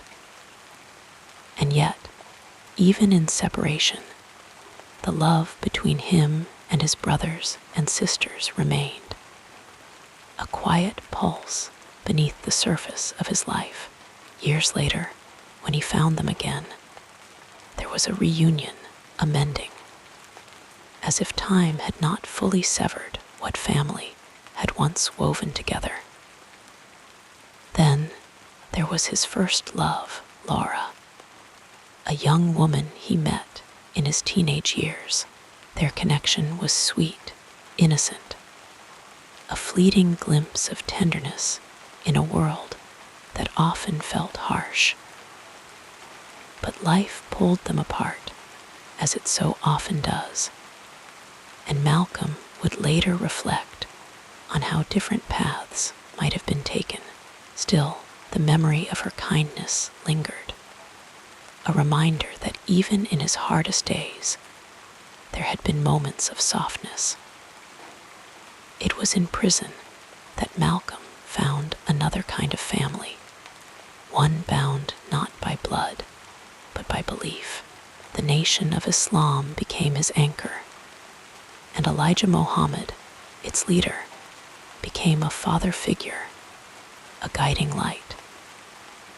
Their relationship was deep, reverent, built on trust and devotion.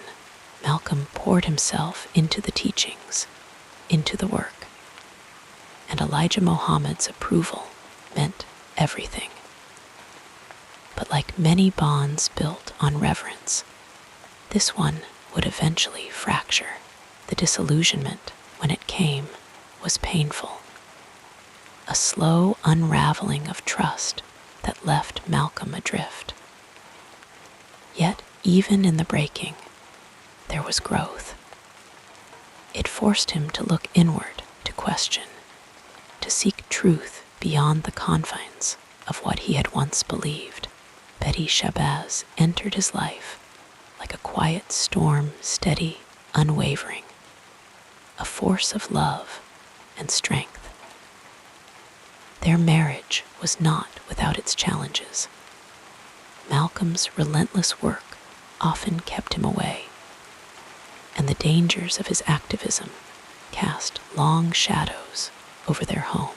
But Betty stood by him, not as a passive figure, but as a partner, a thinker in her own right.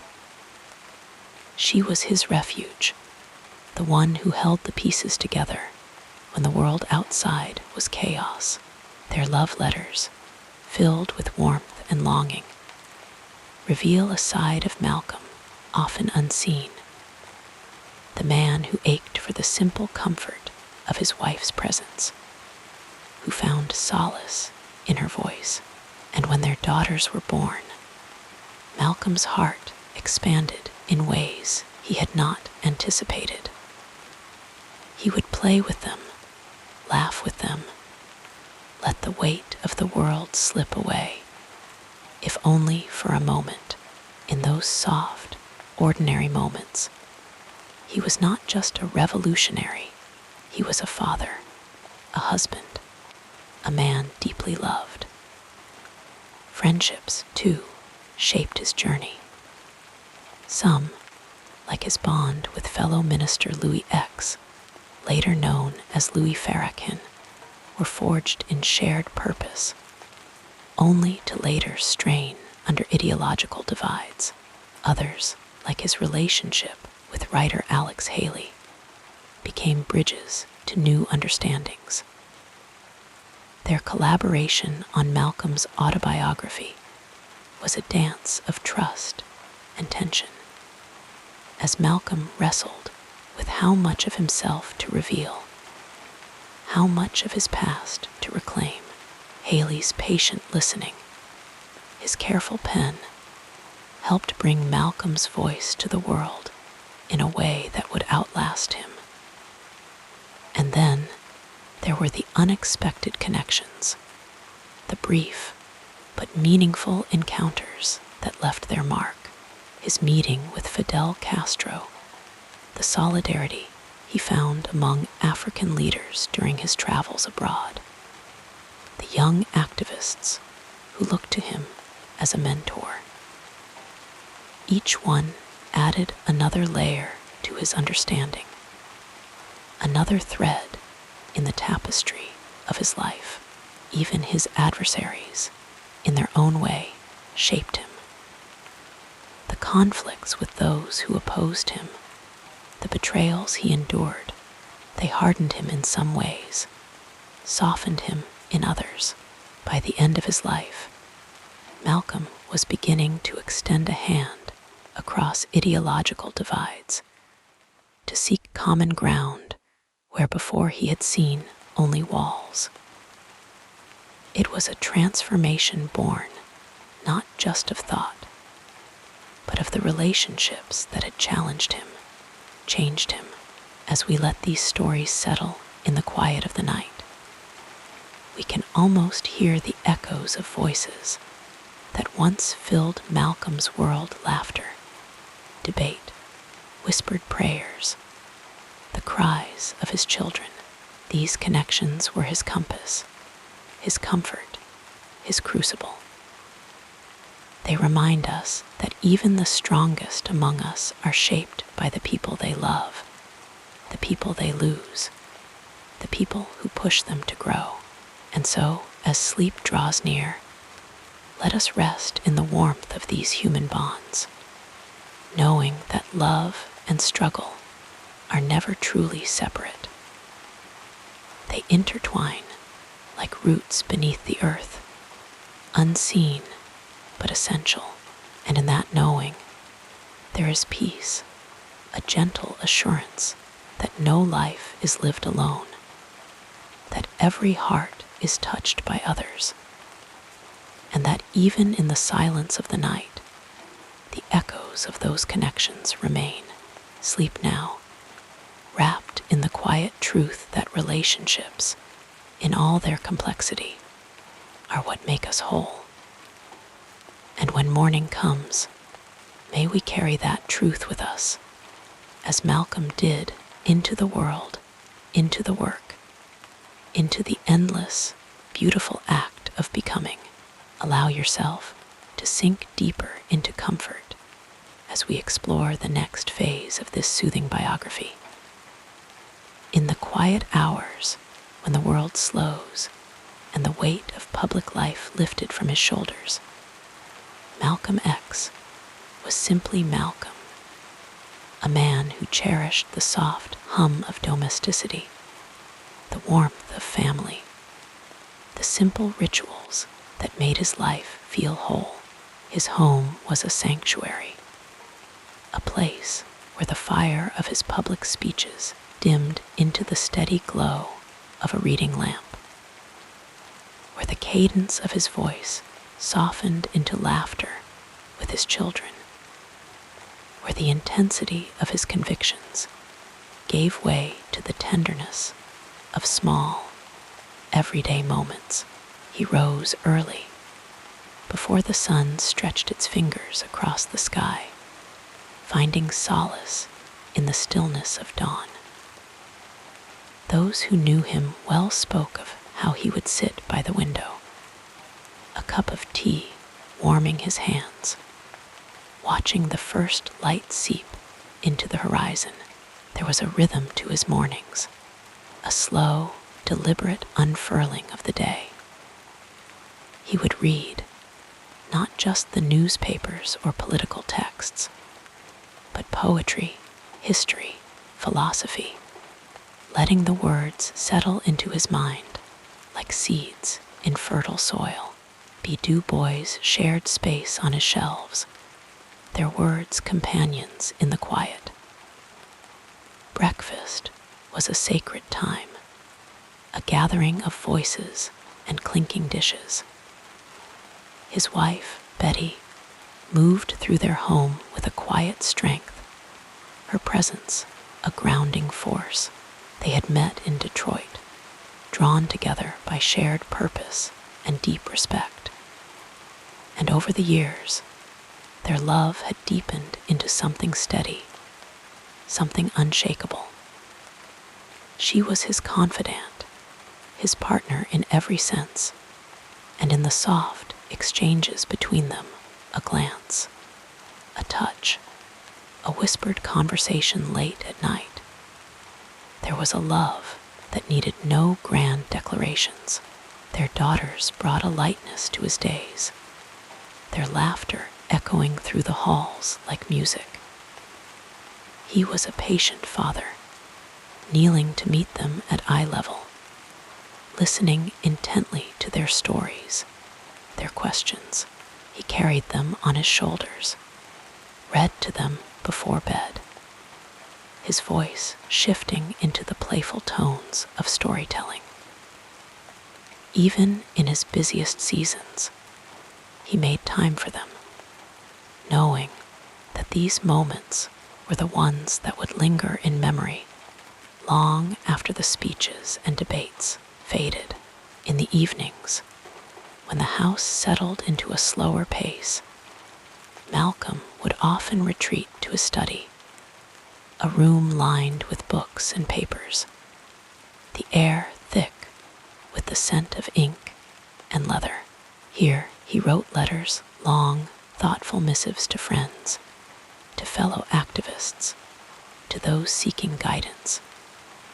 His handwriting was precise, each word chosen with care. He believed in the power of correspondence, in the way a letter could bridge distance, could offer comfort or challenge a mind to grow. But it wasn't all deep reflection and quiet contemplation. Malcolm had a playful side, a love of jazz that ran deep in his bones, the smooth notes of John Coltrane, the rich voice of Billie Holiday. These were the sounds that filled his home on lazy Sunday afternoons.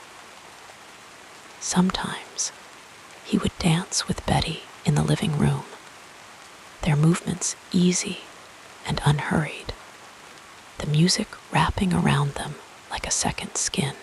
He found joy in simple pleasures, a perfectly brewed cup of coffee, the crisp pages of a new book, the weight of a well-made suit. He took pride in his appearance, not out of vanity, but out of respect for himself and for those he encountered. Each morning, he would carefully knot his tie, smooth the lapels of his jacket, a ritual that reminded him of the dignity he carried into the world. Food, too, was a source of comfort.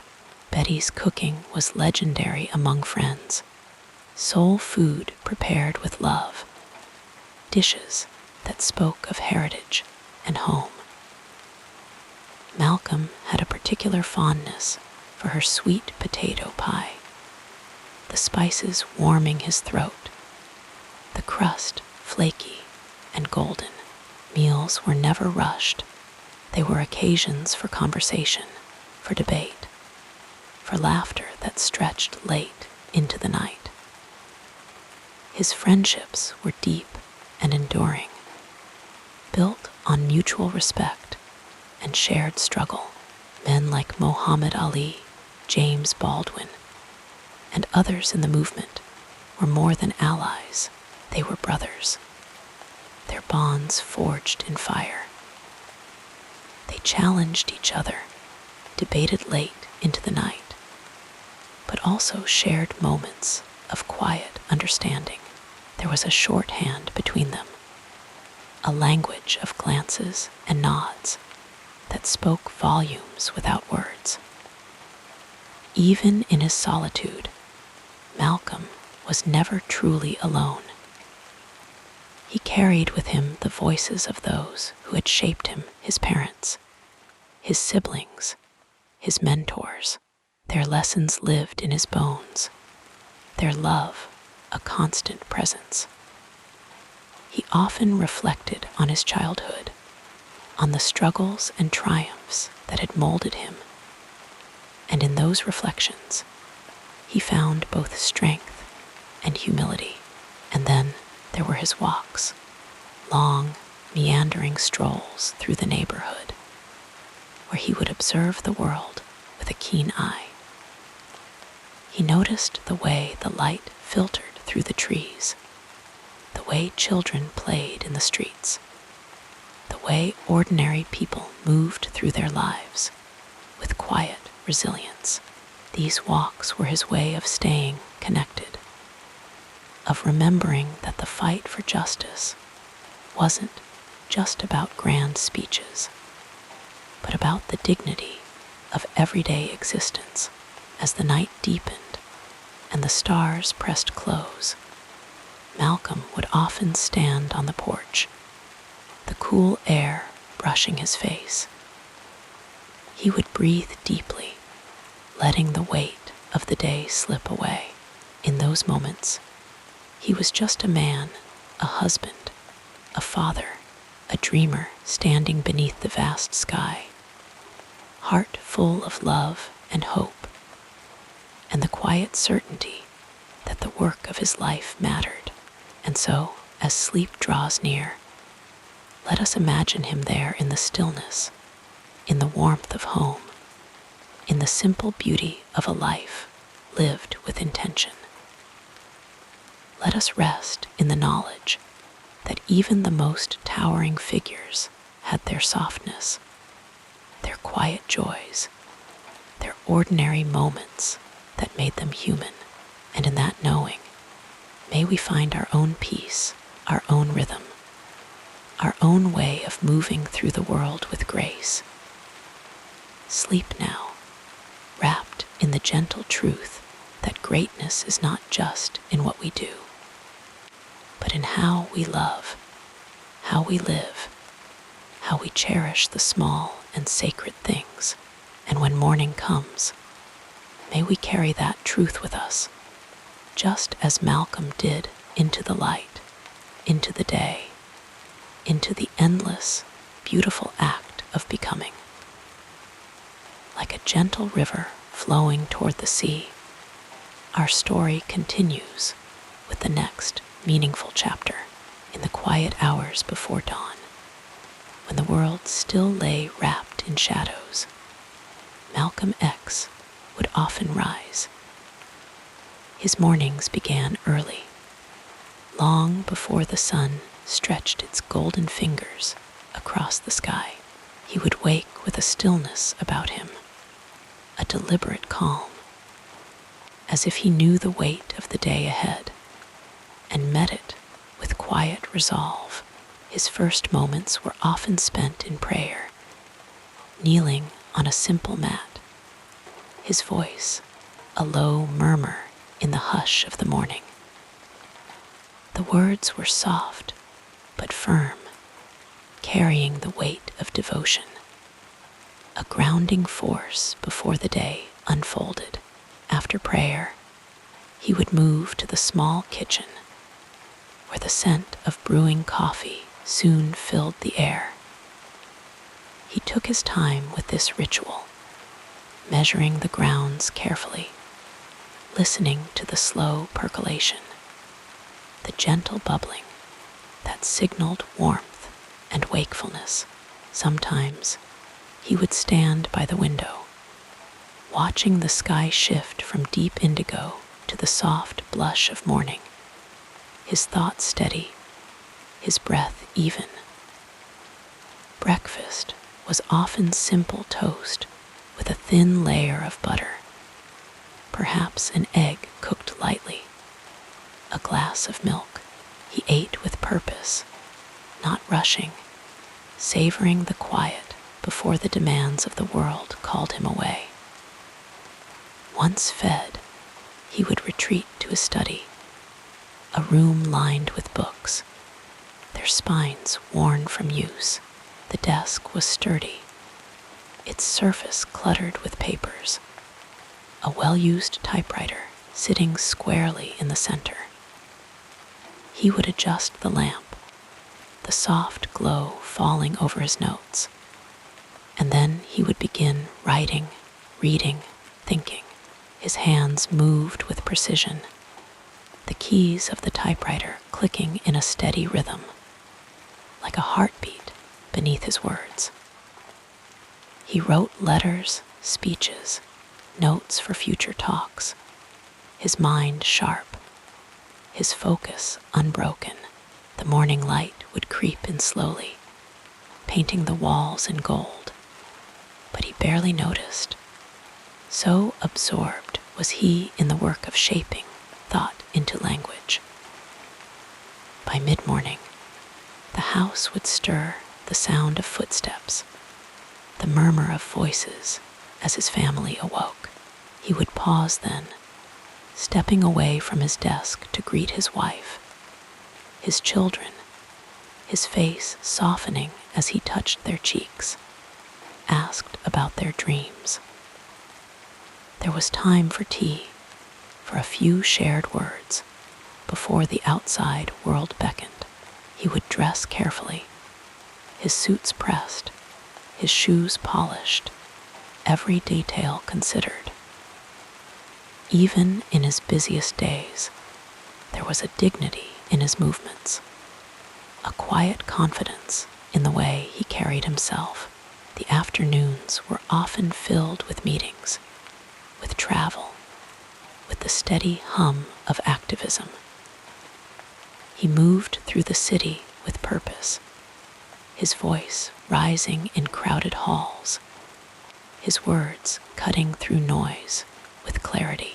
But even in the rush of these hours, he found moments of stillness, a pause on a park bench to watch children play, a slow walk through a neighborhood where he knew every face, every story. He listened as much as he spoke, his eyes taking in the world around him, his mind always working, always learning. Lunch was sometimes taken on the go, a sandwich wrapped in paper, eaten quickly between engagements. Other times, he would sit at a diner counter, sipping black coffee, exchanging stories with those who joined him. He preferred simple food, nothing extravagant, a bowl of soup, a slice of pie, the kind of meals that filled without distracting, and then back to work, back to the rhythm of the day, his energy unflagging, his determination a steady flame. Evenings brought a different kind of labor. If he was home, he would help with the dishes, the clink of plates, a soothing sound after hours of speaking. He would ask his children about their day, his voice warm, his attention unwavering. Sometimes he read to them, his deep voice giving life to stories, his fingers turning the pages with care. Other nights, he returned to his desk, the lamp casting long shadows as he wrote late into the evening.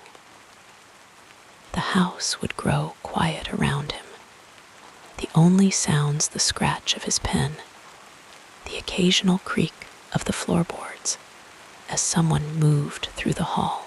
Before sleep, there was always reflection. He would stand by the window, as he often did, letting the cool night air wash over him.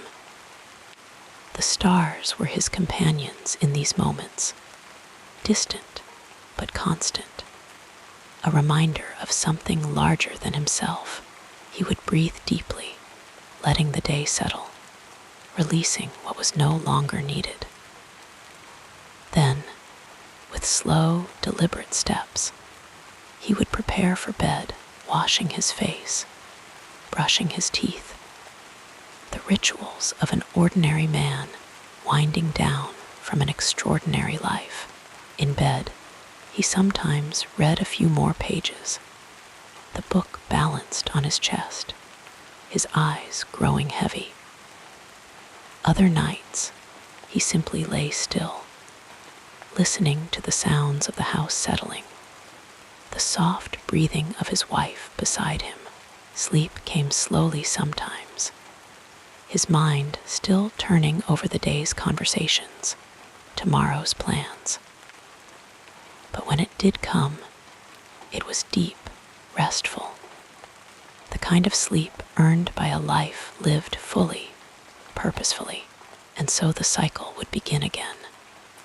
The sun rising, the world waking, Malcolm stepping once more into the light, into the work, into the quiet rhythm of a life that was both ordinary and extraordinary, a life built on routine, on ritual, on the small, steady acts that day by day became something greater.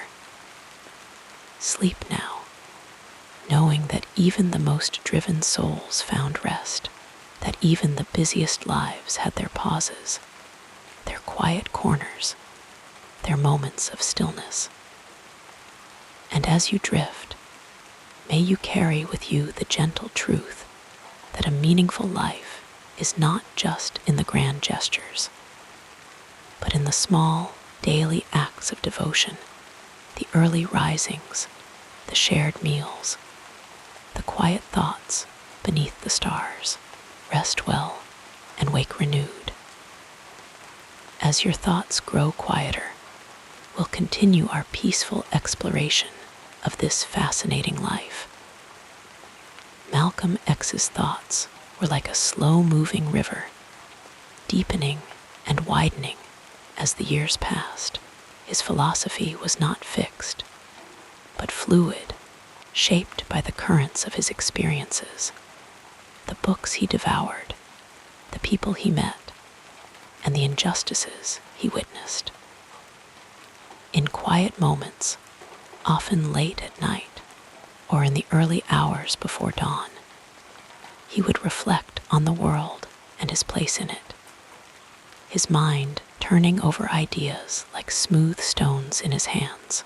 In his early years, his worldview was forged in the fires of personal suffering, the loss of his father, the fracturing of his family, the harsh realities of racism that left him disillusioned and searching. These words carried the weight of lived experience, the pain of a young man who had seen too much too soon. Yet, even then, beneath the anger, there was a hunger for truth, a need to understand why the world was the way it was. Prison became his unlikely university. The long, quiet hours of confinement gave him the space to read, to think, to question.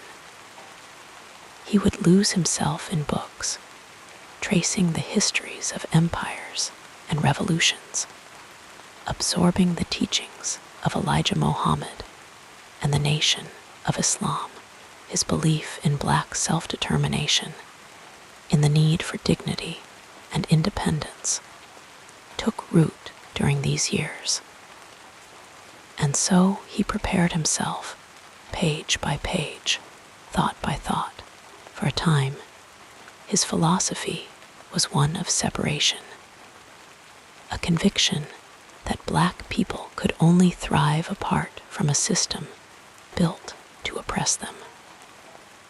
He spoke with fiery clarity about self-respect, about refusing to beg for rights that should have been inherent. We declare our right on this earth to be a man, to be a human being, to be respected as a human being, he said, his voice steady and unyielding. His words were not just rhetoric, they were a call to action, a demand for a fundamental shift in how Black people saw themselves and their place in the world. But Malcolm's thinking was never stagnant. Like the steady turning of the earth, his perspectives shifted with time and experience. His pilgrimage to Mecca was a revelation, a softening of rigid boundaries. He saw Muslims of all races praying side by side, and it unsettled his earlier convictions. I have eaten from the same plate, drunk from the same glass, slept on the same rug, while praying to the same God with fellow Muslims whose eyes were the bluest of blue, whose hair was the blondest of blonde. He wrote, this encounter with unity in faith forced him to reconsider the nature of brotherhood, of the possibility of solidarity across racial lines. His philosophy became more expansive, though no less urgent. He still spoke of self-defense, of the right to protect one's community from violence. But he also began to frame the struggle in global terms, linking the fight for civil rights in America to anti-colonial movements in Africa and Asia. We are not fighting for integration, nor are we fighting for separation, he explained. This was his guiding principle, the unshakable belief in the humanity of his people, a belief that demanded justice not as a favor, but as a right, even in his final years, when threats against his life grew louder. He did not retreat from his convictions. If anything, his voice became more reflective, more attuned to the complexities of change. He understood that transformation was not just about grand speeches or dramatic confrontations, but about the quiet, daily work of building consciousness. If you don't stand for something, you will fall for anything, he often reminded his listeners, and he stood firmly, even when the ground beneath him felt unsteady. His values were rooted in discipline, in the belief that personal responsibility was the foundation of collective strength. He rose early, prayed often, and spoke with precision, choosing each word as carefully as a craftsman selects his tools. He had little patience for empty gestures or performative allyship. Don't be in a hurry to condemn, because he doesn't do what you do, or think as you think, or as fast, he cautioned. This patience, this willingness to meet people where they were, marked his later years, a softening that came not from compromise, but from wisdom, in quieter moments, away from the speeches and the crowds. Malcolm was a man of contemplation. He would sit in his study, surrounded by books, his pen moving steadily across paper as he worked on his autobiography, trying to make sense of his journey. He knew his time might be short, and there was an urgency in his reflections, but also a calm, a certainty that the work would continue, with or without him. The future belongs to those who prepare for it today, he would say. And so he prepared, leaving behind not just words, but a way of seeing the world. And as the night deepened, as the house grew quiet around him, he might pause, setting down his pen, turning off the lamp. The day's work was done, but the thinking never truly stopped. Even in sleep, his mind was alive with questions, with visions of what could be. He understood that change was slow, that the arc of justice bent only through relentless effort, through the small, steady acts of courage that over time became something greater. So rest now, knowing that even the most restless minds found moments of stillness, that even the fiercest fighters paused to reflect, to breathe, to gather strength for the next day's work. And as you drift toward sleep, may you carry with you the quiet assurance that a life of meaning is built not just in the grand stands we take, but in the quiet hours of thought, in the willingness to grow, to question, to evolve. Rest well and wake ready to continue the journey, with each breath becoming slower and deeper. Let us turn to another aspect of this soothing story. Malcolm's path was never smooth, never without struggle. From his earliest days, life tested him, shaping him through hardship and resistance. As a child, he knew the sting of racial violence. His family home in Lansing burned to the ground by white supremacists. His father's life taken too soon, leaving his mother to carry the weight of grief and survival. The world was unkind, and young Malcolm learned early that safety was not guaranteed. But even then, in the quiet of his mother's arms before sleep, there was love, a flicker of hope that refused to be extinguished when the system tore his family apart, placing him in foster care and eventually pushing him toward the streets. Malcolm could have been lost forever. The cold streets of Boston and Harlem were unforgiving, and for a time, he moved through them like a shadow, hustling, surviving, but never truly living. The nights were long then, filled with whispers of danger and the constant hum of uncertainty.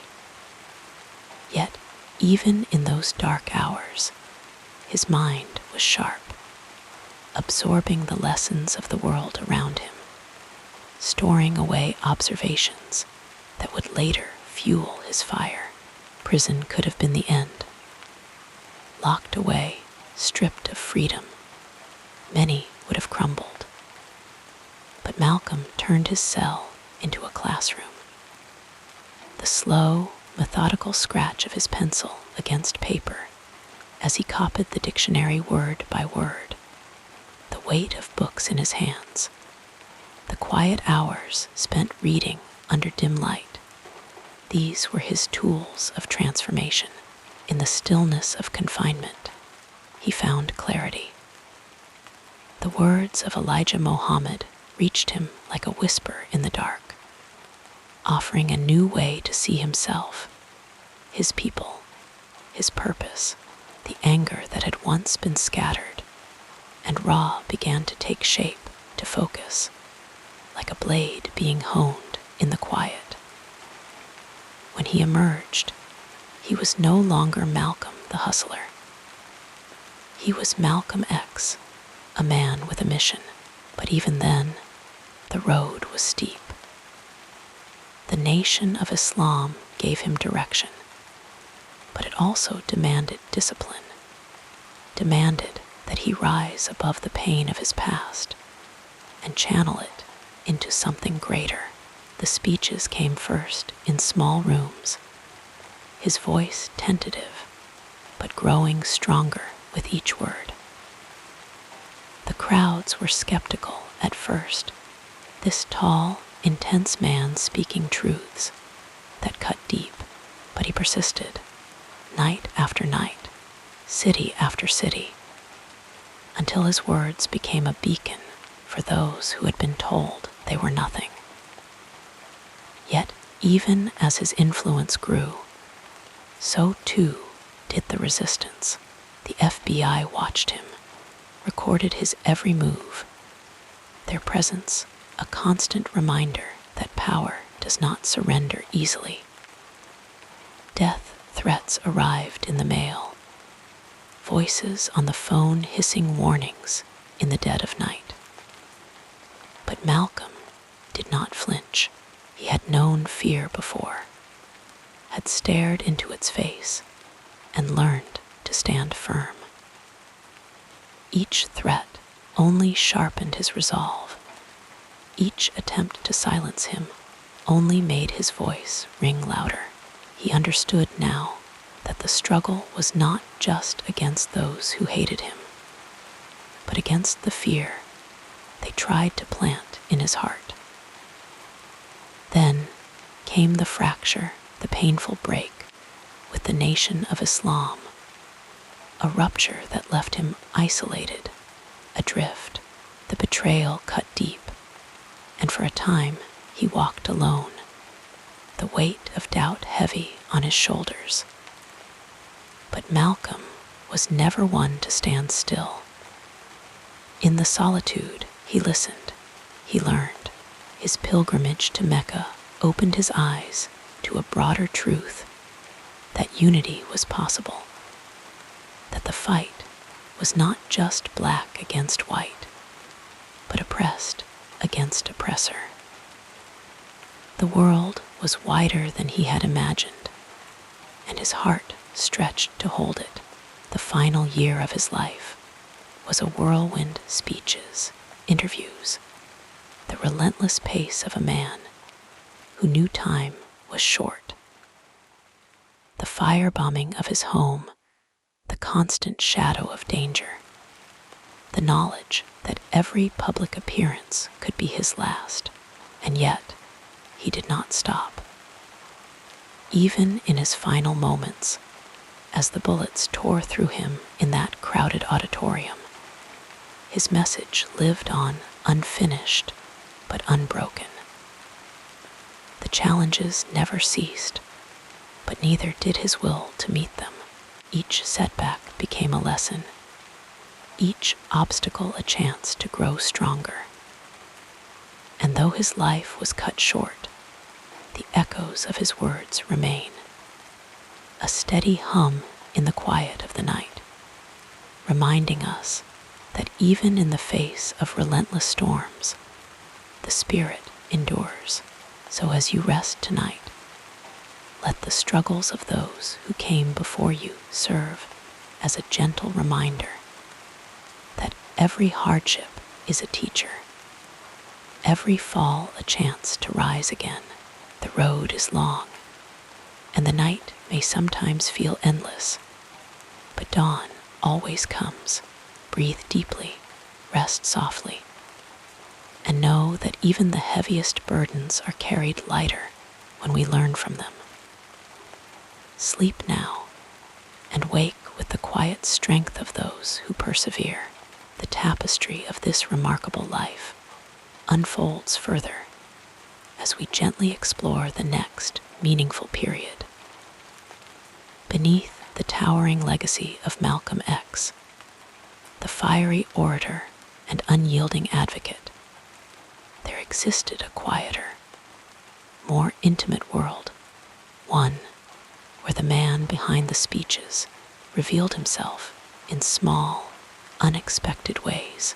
Few knew, for instance, that he had a deep love for chess, a game he often played during stolen moments of solitude. The careful strategy, the patience required to outthink an opponent, mirrored his own approach to activism. He would sit for hours, moving pieces across the board, sometimes alone, sometimes with close friends, his mind sharpening even as his body rested.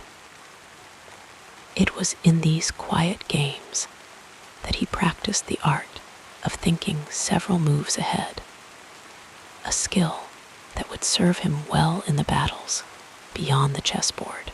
Then there was his fondness for jazz, the music of the Harlem Nights that had once been his home. He had a particular soft spot for the raw, unfiltered sounds of John Coltrane, whose saxophone seemed to echo the cries and resilience of Black America. Late at night, after the speeches were done and the crowds had dispersed, Malcolm would sometimes sit by a record player, letting the music wash over him. There was something in those notes that spoke to him beyond words, a language of struggle and beauty that required no translation. He once told a friend that jazz reminded him of the complexity of life, how chaos could still carry harmony, how pain could still birth something beautiful. Despite his public intensity, Malcolm had a surprising sense of humor, dry and quick-witted. Those closest to him knew he could disarm a tense moment with a perfectly timed remark, his sharp tongue as capable of laughter as it was of fiery critique. His wife, Betty, often spoke of how he would tease their daughters, playing little games with them to make them giggle. He was especially fond of silly voices, imitating cartoon characters, or exaggerating his own serious tone to make them laugh. In those private moments, the revolutionary melted into the father, the husband, the man who cherished the softness of home. He was also a voracious reader, not just of political texts, but of history, philosophy, and even poetry.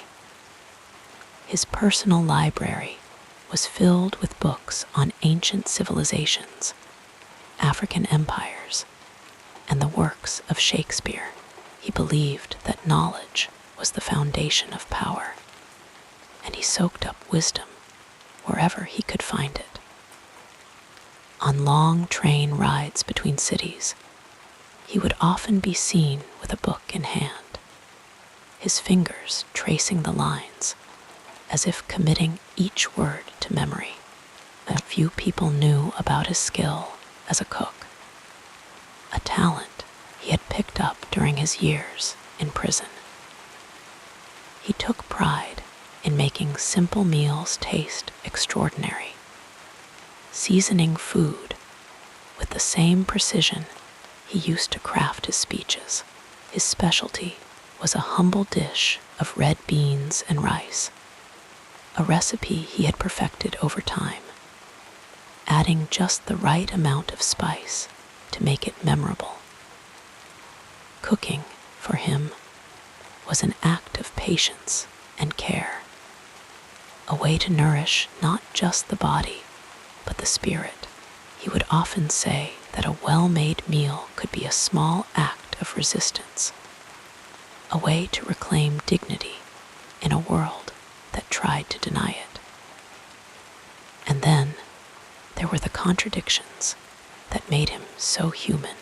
The man who spoke so fiercely about self-defense could also be deeply moved by kindness, sometimes stopping to help strangers on the street, offering a few dollars or a word of encouragement. The revolutionary who demanded justice could also pause to admire the beauty of a sunset, the way the light faded over Harlem's rooftops, painting the sky in hues of orange and purple. He carried within him both fire and stillness, the capacity for righteous anger and profound tenderness. In his final year, as the weight of his mission pressed down on him, he found solace in small rituals. He would often rise before dawn, standing at the window to watch the first light creep over the city. Those quiet mornings were his, a rare moment of stillness before the storm of the day. He would sip coffee, black, no sugar, and let his thoughts gather like clouds before the rain. Even in his busiest days, he made time for prayer, kneeling on a small rug in his room, his forehead touching the ground in submission to a higher power. It was in these private acts of devotion that he found the strength to keep going, to face the unrelenting tide of his public life. The world remembers him for his words, his defiance, his unshakable resolve.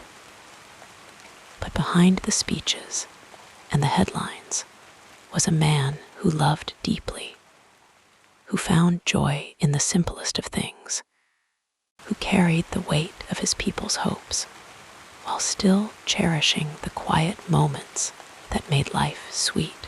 He was not just a symbol, but a human being, flawed, complex, and endlessly fascinating. As you close your eyes tonight, imagine him not just as the towering figure of history, but as a man who laughed with his children, lost himself in music, and found peace in the stillness before dawn. Let that image settle over you like a soft blanket, a reminder that even the strongest among us are made of quiet moments, hidden joys, and tender contradictions. Breathe in, breathe out, and drift into sleep knowing that greatness is not just in the grand gestures, but in the small, unseen acts of being human. As you settle more comfortably, our narrative flows onward like soft moonlight across still waters. To understand the world that shaped Malcolm X, we must first step back into the early 20th century, a time of great upheaval and transformation. The year was 1925, when he was born as Malcolm Little in Omaha, Nebraska, a place where the echoes of racial violence still lingered in the air. America was a nation caught between the optimism of the roaring 20s and the simmering tensions of racial segregation. The Ku Klux Klan was resurgent, and black families like Malcolm's lived under the constant shadow of intimidation. His father, a Baptist preacher and follower of Marcus Garvey, instilled in him a sense of racial pride. But the world outside their home was far less kind. The Great Depression would soon sweep across the country, leaving poverty and desperation in its wake. And young Malcolm would witness firsthand the brutal realities of systemic inequality. As the 1930s unfolded, the world seemed to be fracturing. While Europe edged closer to war, America remained deeply divided along racial lines. The Harlem Renaissance had brought a flourishing of black art, literature, and music. But for many African Americans, daily life was still defined by Jim Crow laws, lynchings, and economic disenfranchisement.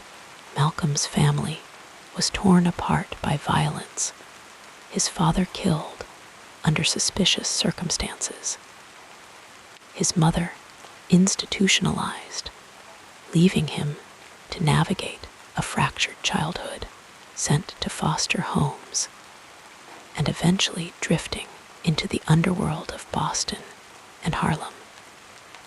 He became a product of the streets, a young man searching for meaning in a world that had shown him little kindness. The 1940s brought the Second World War, a conflict that exposed the contradictions of American democracy. Black soldiers fought for freedom abroad while facing segregation at home. The Double V campaign, victory over fascism abroad, and racism at home, galvanized many. But change was slow. Meanwhile, Malcolm, now entangled in the underground economy, found himself imprisoned in 1946. It was within the cold walls of Norfolk prison colony that his transformation began.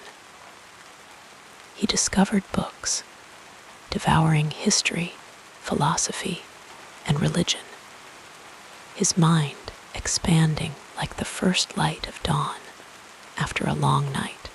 Letters from his siblings introduced him to the teachings of the Nation of Islam, a movement that spoke of Black self-reliance, dignity, and spiritual awakening. By the 1950s, America was entering a period of both prosperity and profound tension.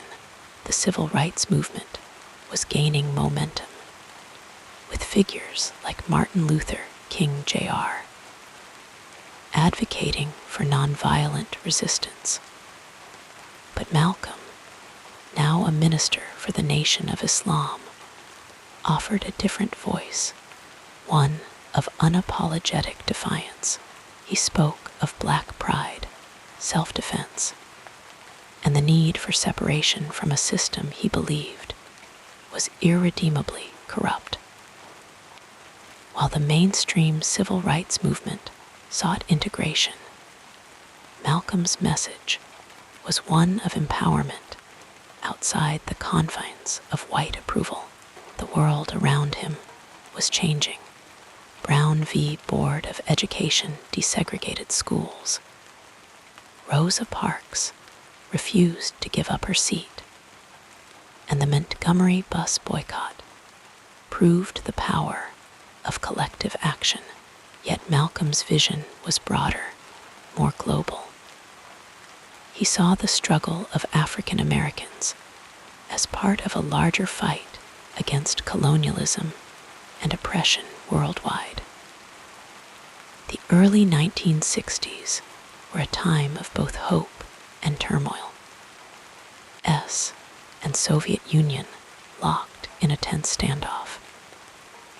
Cuba, Africa, and Southeast Asia became battlegrounds for ideology, while at home, sit-ins, freedom rides, and marches filled the streets. Malcolm's voice grew louder, his words sharper. He criticized the slow pace of change, the compromises of the civil rights establishment. But beneath the fiery rhetoric was a man evolving, questioning, searching. His pilgrimage to Mecca in 1964 was a turning point. There, he saw Muslims of all races worshiping together, and his vision of racial struggle expanded into one of human brotherhood. He broke with the Nation of Islam, embracing a more inclusive philosophy, though his commitment to justice never wavered. The world was moving fast. The Vietnam War escalated. The Civil Rights Act passed, and revolutions erupted across Africa and Asia. Malcolm, now El-Hajj Malik El-Shabazz, sought to connect the dots between global liberation movements. He traveled, spoke, and organized, his mind always racing ahead of the times. But the weight of his mission was heavy. Death threats shadowed him, and he knew his time might be short. Yet, even in those final months, he found moments of quiet, praying at dawn, laughing with his daughters, losing himself in the rhythm of a jazz record. The era he lived in was one of seismic shifts, of old orders crumbling and new ones struggling to be born. The winds of change blew fiercely, and Malcolm stood in the center, a man both shaped by and shaping his times. His life was a testament to the power of transformation, of a mind refusing to be confined by the limits imposed upon it. And as the world moved forward, his words remained, echoing long after his voice was silenced, a reminder that the fight for justice is never just about the past, but about the future we dare to imagine. Now, as you settle deeper into rest, let these images drift through your mind like slow-moving clouds. Picture the smoky jazz clubs of Harlem, the sun rising over Mecca, the quiet hum of a prison library at night.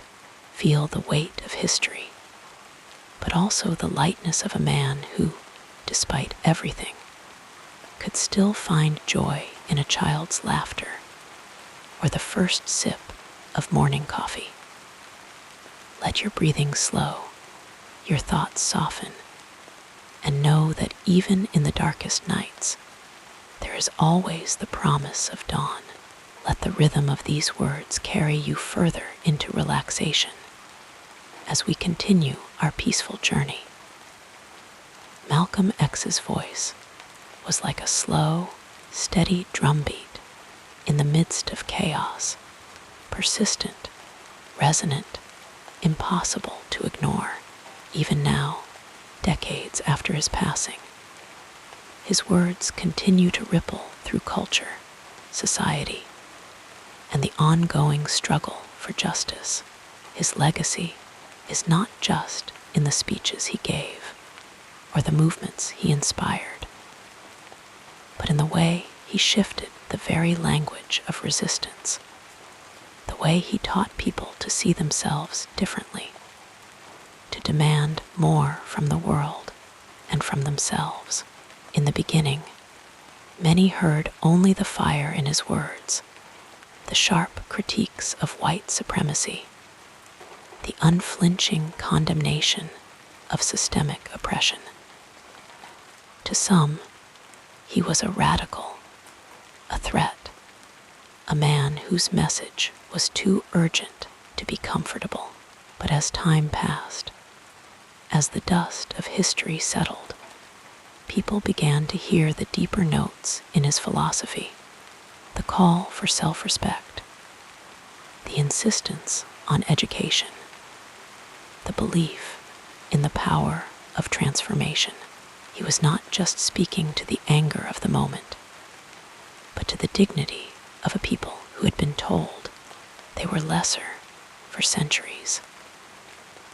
One of the most profound ways Malcolm influenced culture was through the simple, radical idea that Black people had the right to define themselves.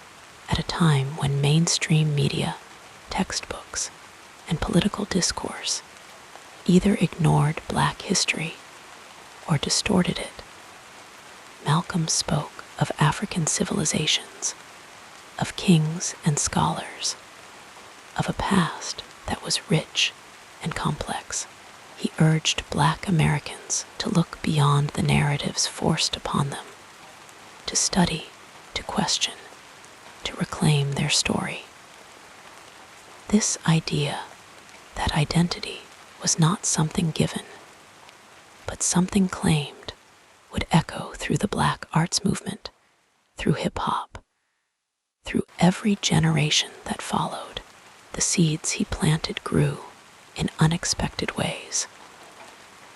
Writers like James Baldwin and Toni Morrison, musicians like Nina Simone and Public Enemy, filmmakers like Spike Lee, all drew from the well of Malcolm's thought, his unapologetic stance, his refusal to soften his language for comfort, gave artists permission to do the same.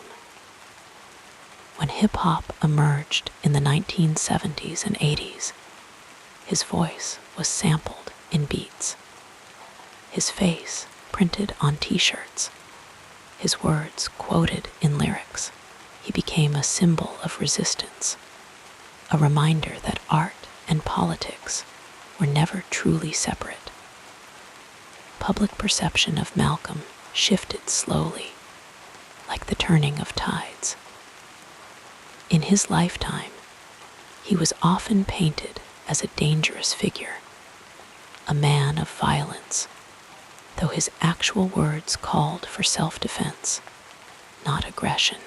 But as the years passed, as more people read his speeches, listened to his interviews, understood the context of his rage, the caricature began to fade.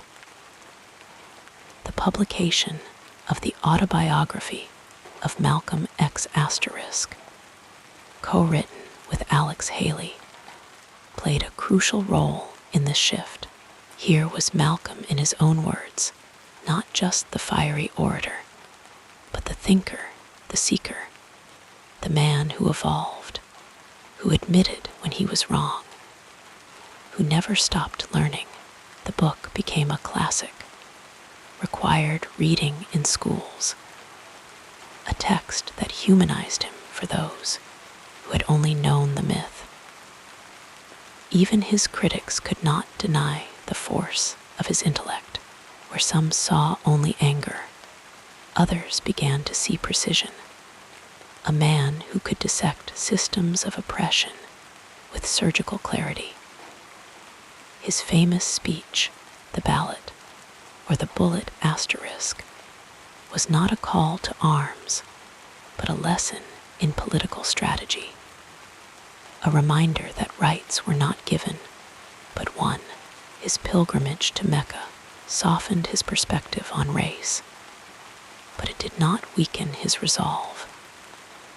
Instead, it deepened his understanding of struggle, connecting the fight of Black Americans to anti-colonial movements in Africa, Asia, and beyond. In the decades since his death, Malcolm's image has been reclaimed, reinterpreted, sometimes even commercialized. His face appears on murals, his words on protest signs, his name invoked in movements from Black Lives Matter to Palestinian liberation, not as opposites, but as complementary voices in the same chorus. Where once the establishment feared him, now they grudgingly respect him, though often by watering down his message, turning him into a symbol rather than engaging with the challenge of his ideas. But Malcolm's true legacy is not in statues or postage stamps. It is in the minds he changed, the people he inspired to think critically, to question power, to see their own potential. It is in the young activist who picks up his autobiography and feels less alone. It is in the student who learns for the first time about the global dimensions of oppression. It is in the quiet moments when someone, somewhere, realizes they do not have to accept the world as it is, that they, too, can transform. And so, as you drift toward sleep, let these thoughts settle gently around you. Picture the countless lives touched by Malcolm's words, the conversations sparked, the movements born. Imagine the young Malcolm in prison, poring over books by lamplight, hungry for knowledge. Think of the older Malcolm standing before crowds, his voice steady, his eyes seeing not just the present, but the future.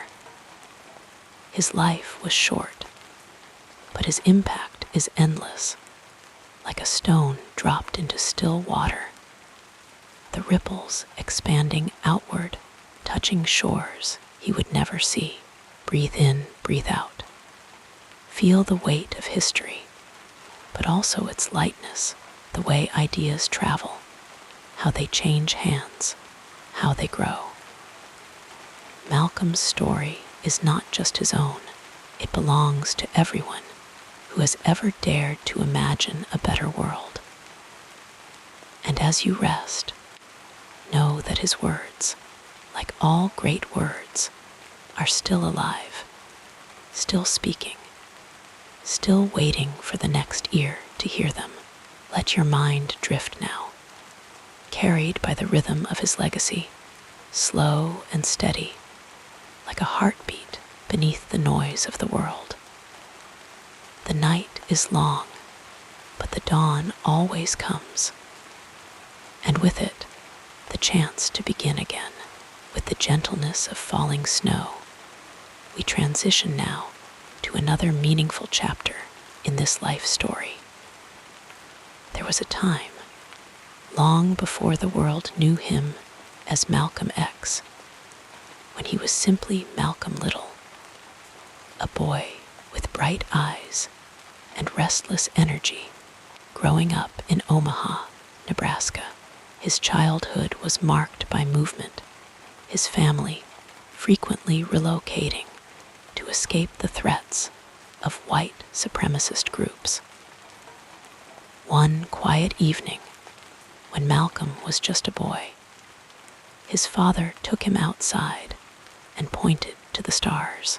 "Those are our ancestors," he said in a voice so soft it was almost a whisper. That moment, small as it seemed, stayed with Malcolm, a fleeting comfort in a life that would soon be filled with turbulence. In his early years, Malcolm was known for his sharp wit and mischievous charm.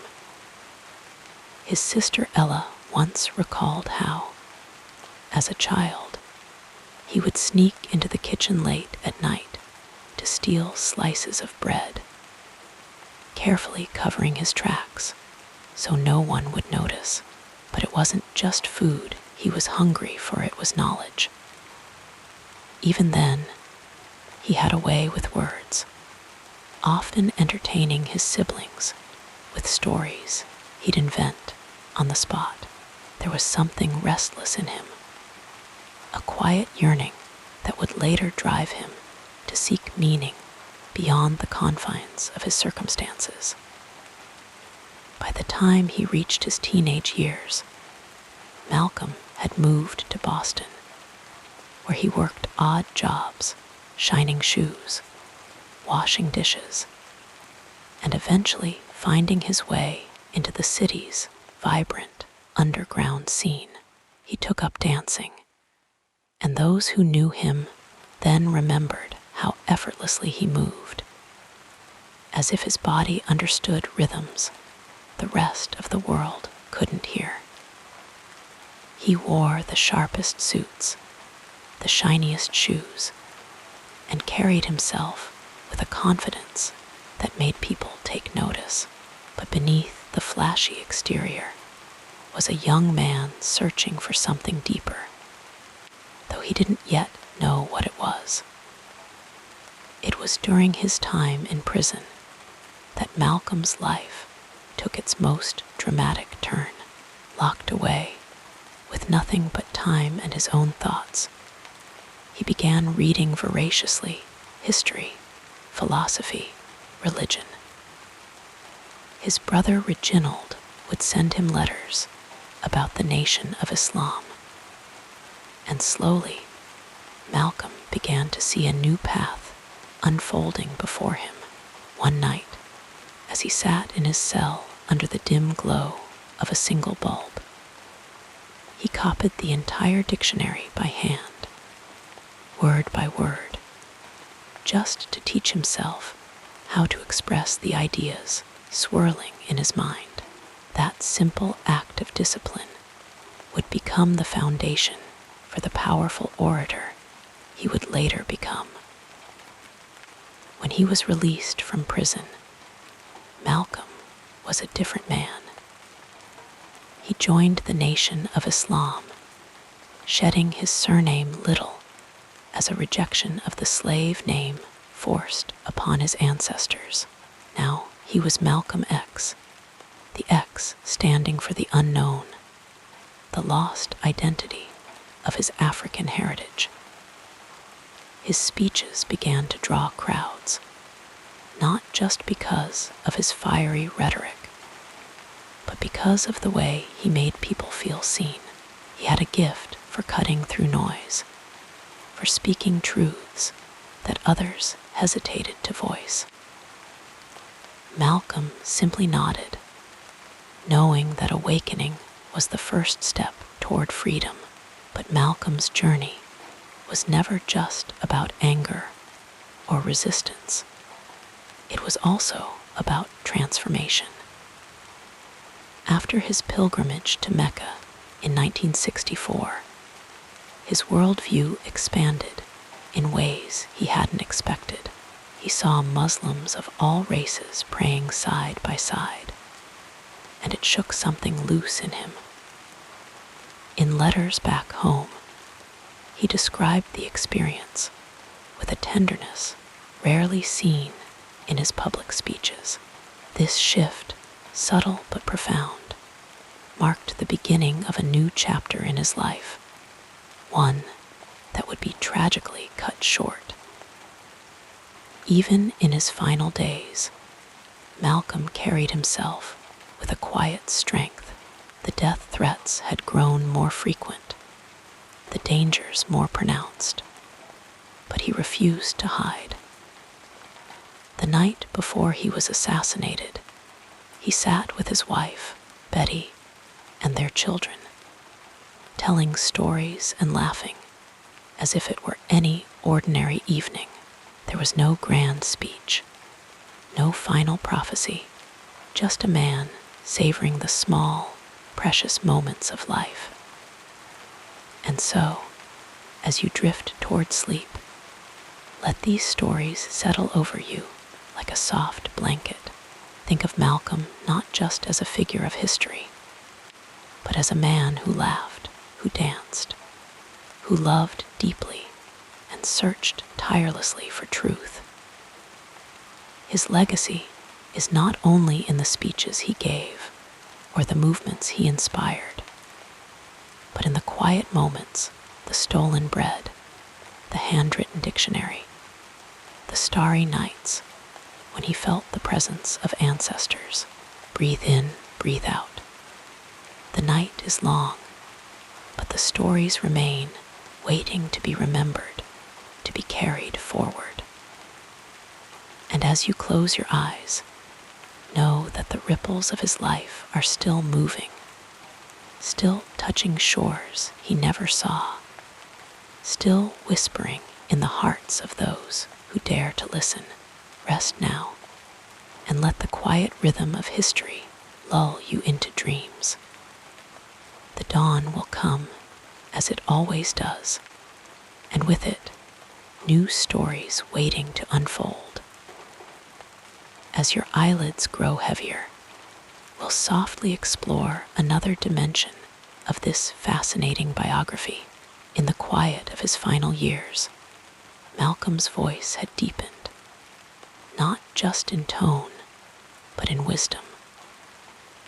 The fire that once burned with the sharpness of a blade had softened into something steadier, a flame that illuminated rather than scorched. After his pilgrimage to Mecca, he returned with a new understanding, a vision of unity that transcended the divisions he had once fiercely upheld. He spoke of brotherhood, of the possibility of reconciliation, though he never abandoned his commitment to justice.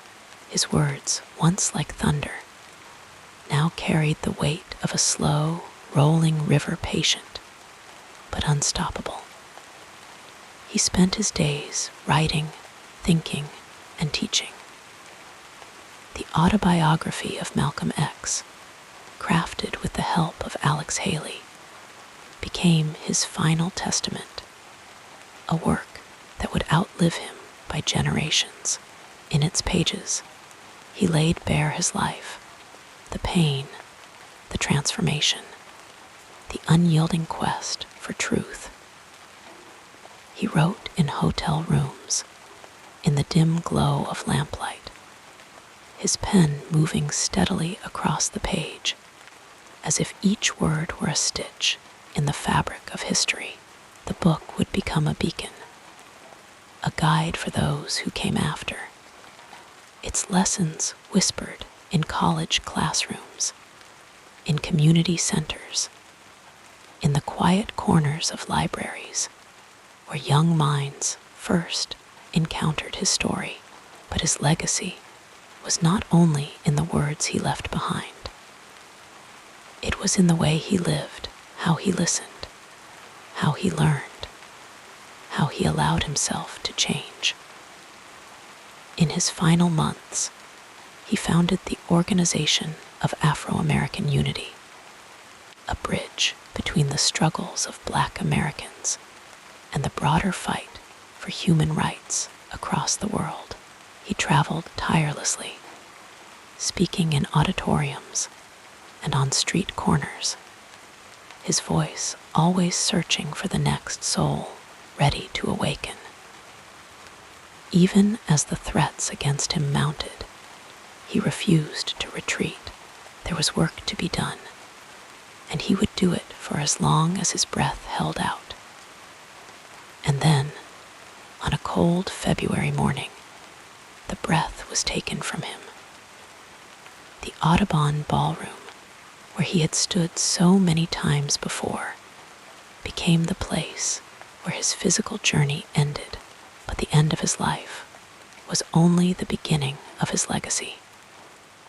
In the days and years that followed, his words spread like seeds carried by the wind. Young activists, artists, and thinkers took up his message, weaving it into their own struggles. His name became a symbol not just of resistance, but of the courage to evolve, to question, to grow. The world received his contributions in waves. Some embraced him immediately, recognizing the urgency in his call for justice. Others came to understand him slowly, as the years softened the edges of fear and misunderstanding. His speeches, once considered radical, were now studied as foundational texts. His face appeared on murals and t-shirts, his words quoted in rallies and songs. He became part of the language of liberation, a voice that refused to be silenced. And in the quiet spaces, the places where history is felt rather than shouted, his presence lingered. A mother humming one of his favorite songs to her child. A student underlining a passage from his autobiography, feeling the words resonate deep in their bones. A protester standing in the rain, drawing strength from his example. His life was no longer his alone. It belonged to the countless souls who found something of themselves in his story. As you drift deeper into sleep, imagine Malcolm not as a statue or a symbol, but as a man who walked this earth with all its weight upon his shoulders. Picture him laughing with his children, leaning over a book late at night, or standing at a podium with the light catching the sweat on his brow. His legacy is not frozen in time, it breathes. It moves, it adapts. It lives in the quiet determination of those who refuse to accept injustice, in the small acts of courage that ripple outward, unseen but unstoppable. The night is soft around you now, the edges of the world blurring into dreams. Let the rhythm of his story, the rise, the fall, the enduring echo lull you into rest. The work he began is not finished, but neither is it forgotten. It is carried forward in the hearts of those who believe that another world is possible. And as you sleep, know that you too are part of that story. The dawn will come, and with it, new voices, new struggles, new hope. But for now, rest. The past watches over you, gentle and unyielding, like the stars that guided Malcolm home. The gentle cadence of our story continues, flowing like a peaceful stream through the next chapter. Imagine, as the quiet of the night settles around you, the way Malcolm X's voice still hums beneath the surface of our world, not as an echo fading into the past, but as a current, steady and deep, flowing through the lives of those who came after him. His words, once sharp as a blade cutting through silence, have softened with time into something more fluid, adapting to new struggles, new voices, new dreams.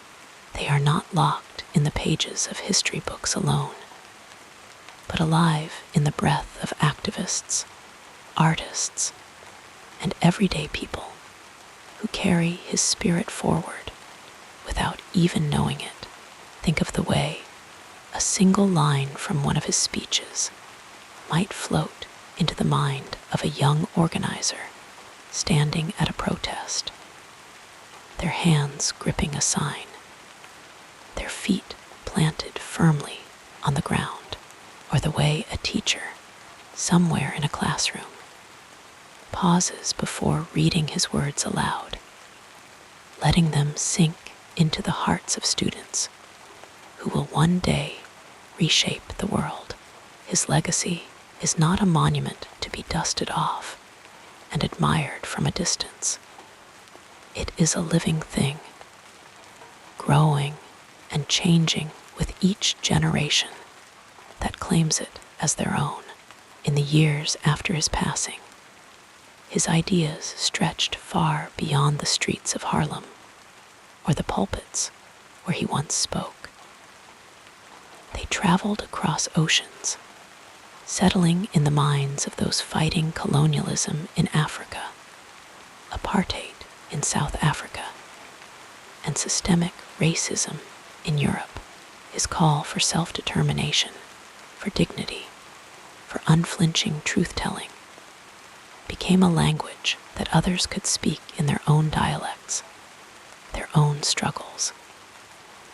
When Steve Biko stood against white supremacy in South Africa, when Angela Davis spoke of prison abolition in America, when young activists in London or Paris invoked his name in their marches against police violence, they were not simply quoting him, they were weaving his vision into the fabric of their own movements, letting it breathe in new ways.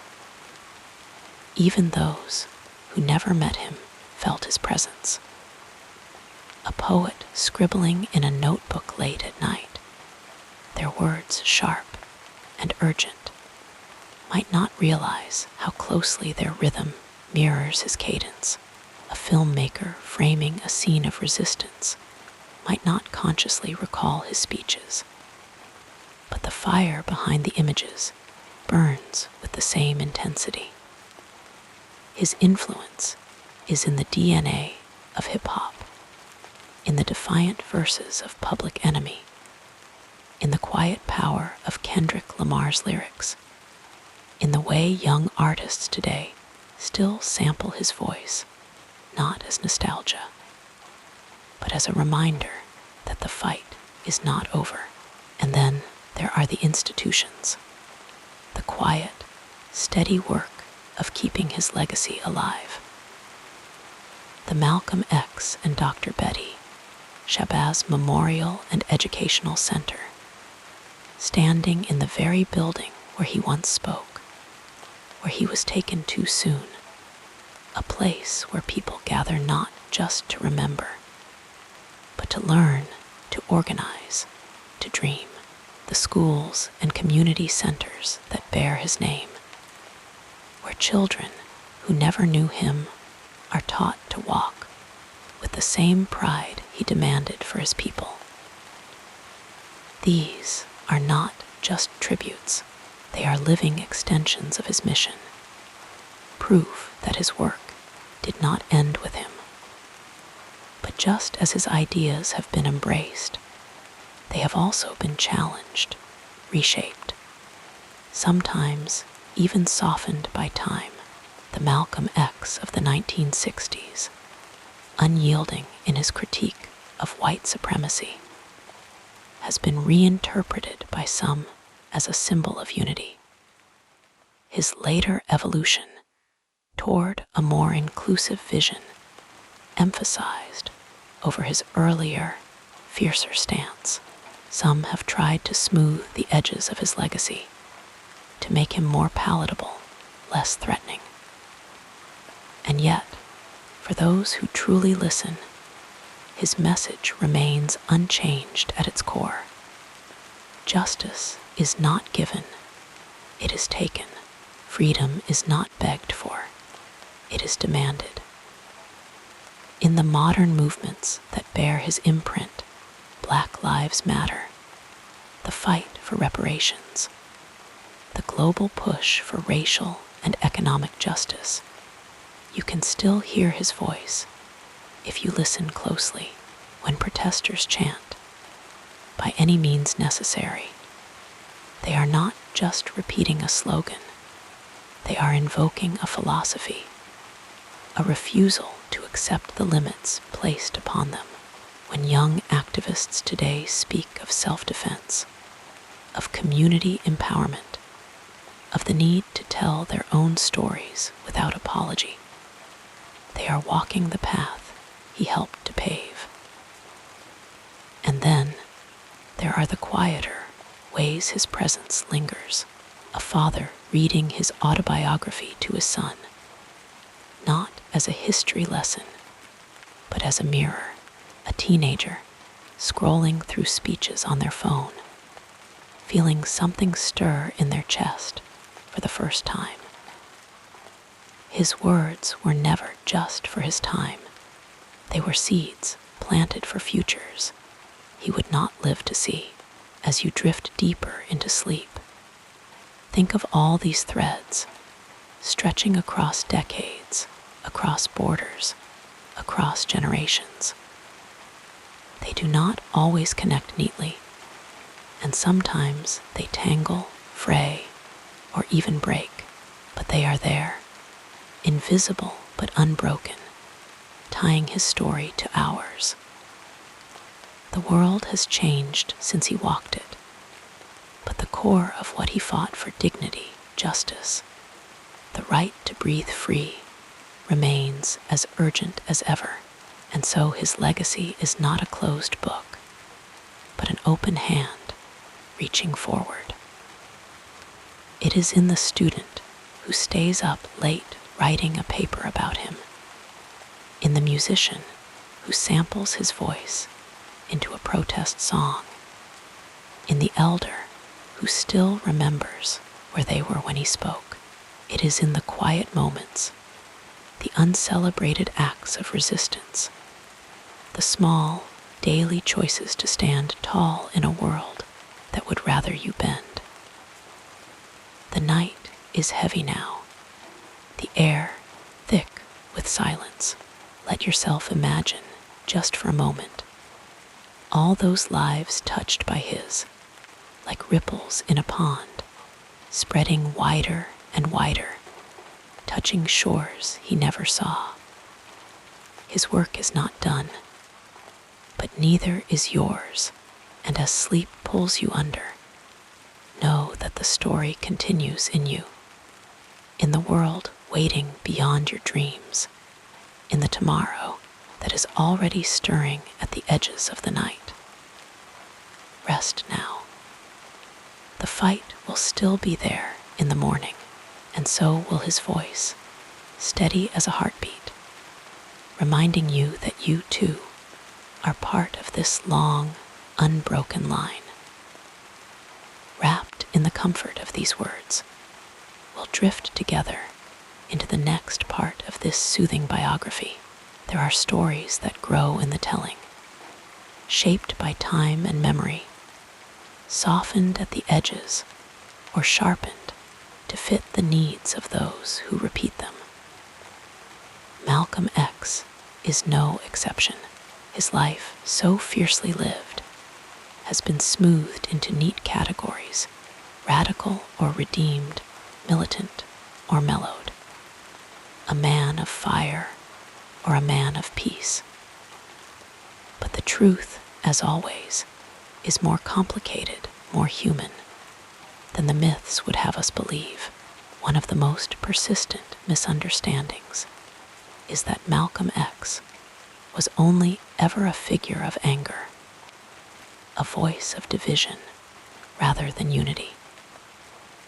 It is true that his early speeches burned with righteous fury, that he called out white supremacy in terms that shook the foundations of polite society.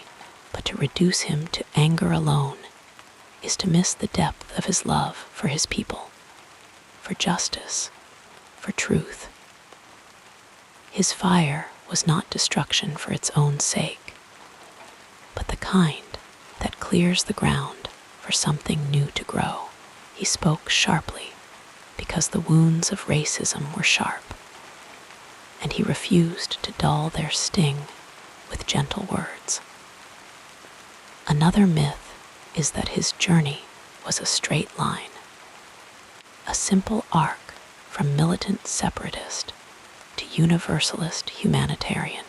The story is often told as if his pilgrimage to Mecca erased all that came before, as if he left one Malcolm behind and became another.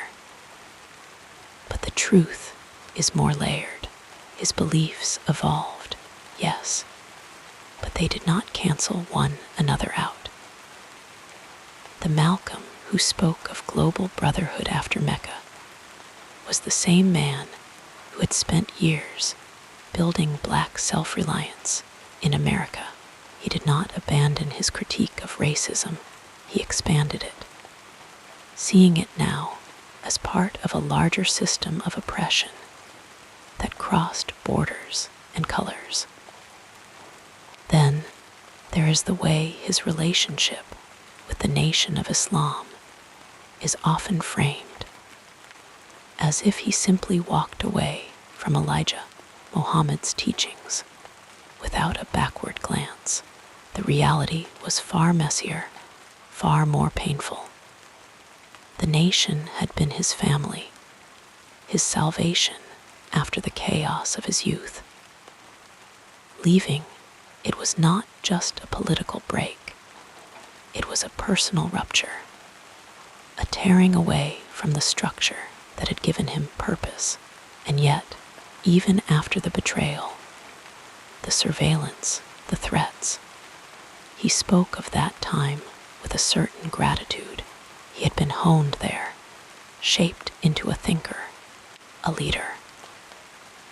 The lessons of discipline and self-respect stayed with him, even as he moved beyond the organization's limitations.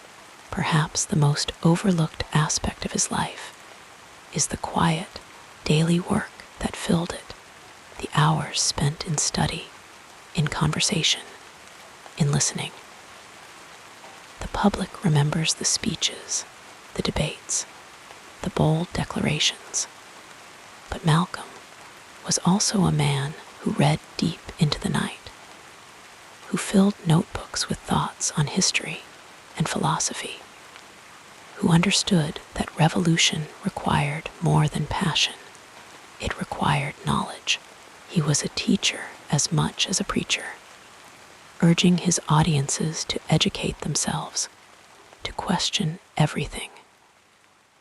That part of his legacy is less dramatic, less quotable, but no less vital. Even his famous phrase, "by any means necessary," is often stripped of its context, turned into a slogan of pure defiance.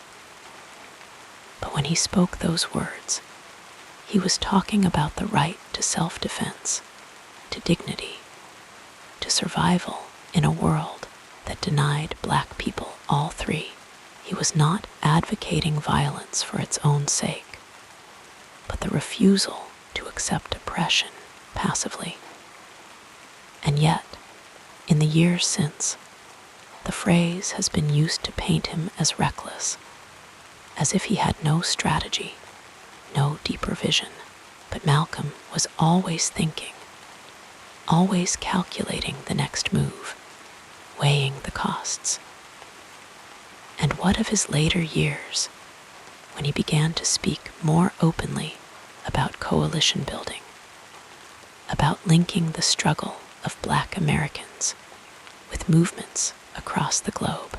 This, too, is often simplified, turned into a story of softening, of mellowing. But Malcolm was not becoming less radical. He was becoming more precise. He saw that racism was not just an American problem, but a global one, tangled up with colonialism and capitalism. His vision grew wider, not weaker. The myths cling to him because they make him easier to digest, easier to fit into the stories we already know. But Malcolm X was not a simple man. He contained contradictions.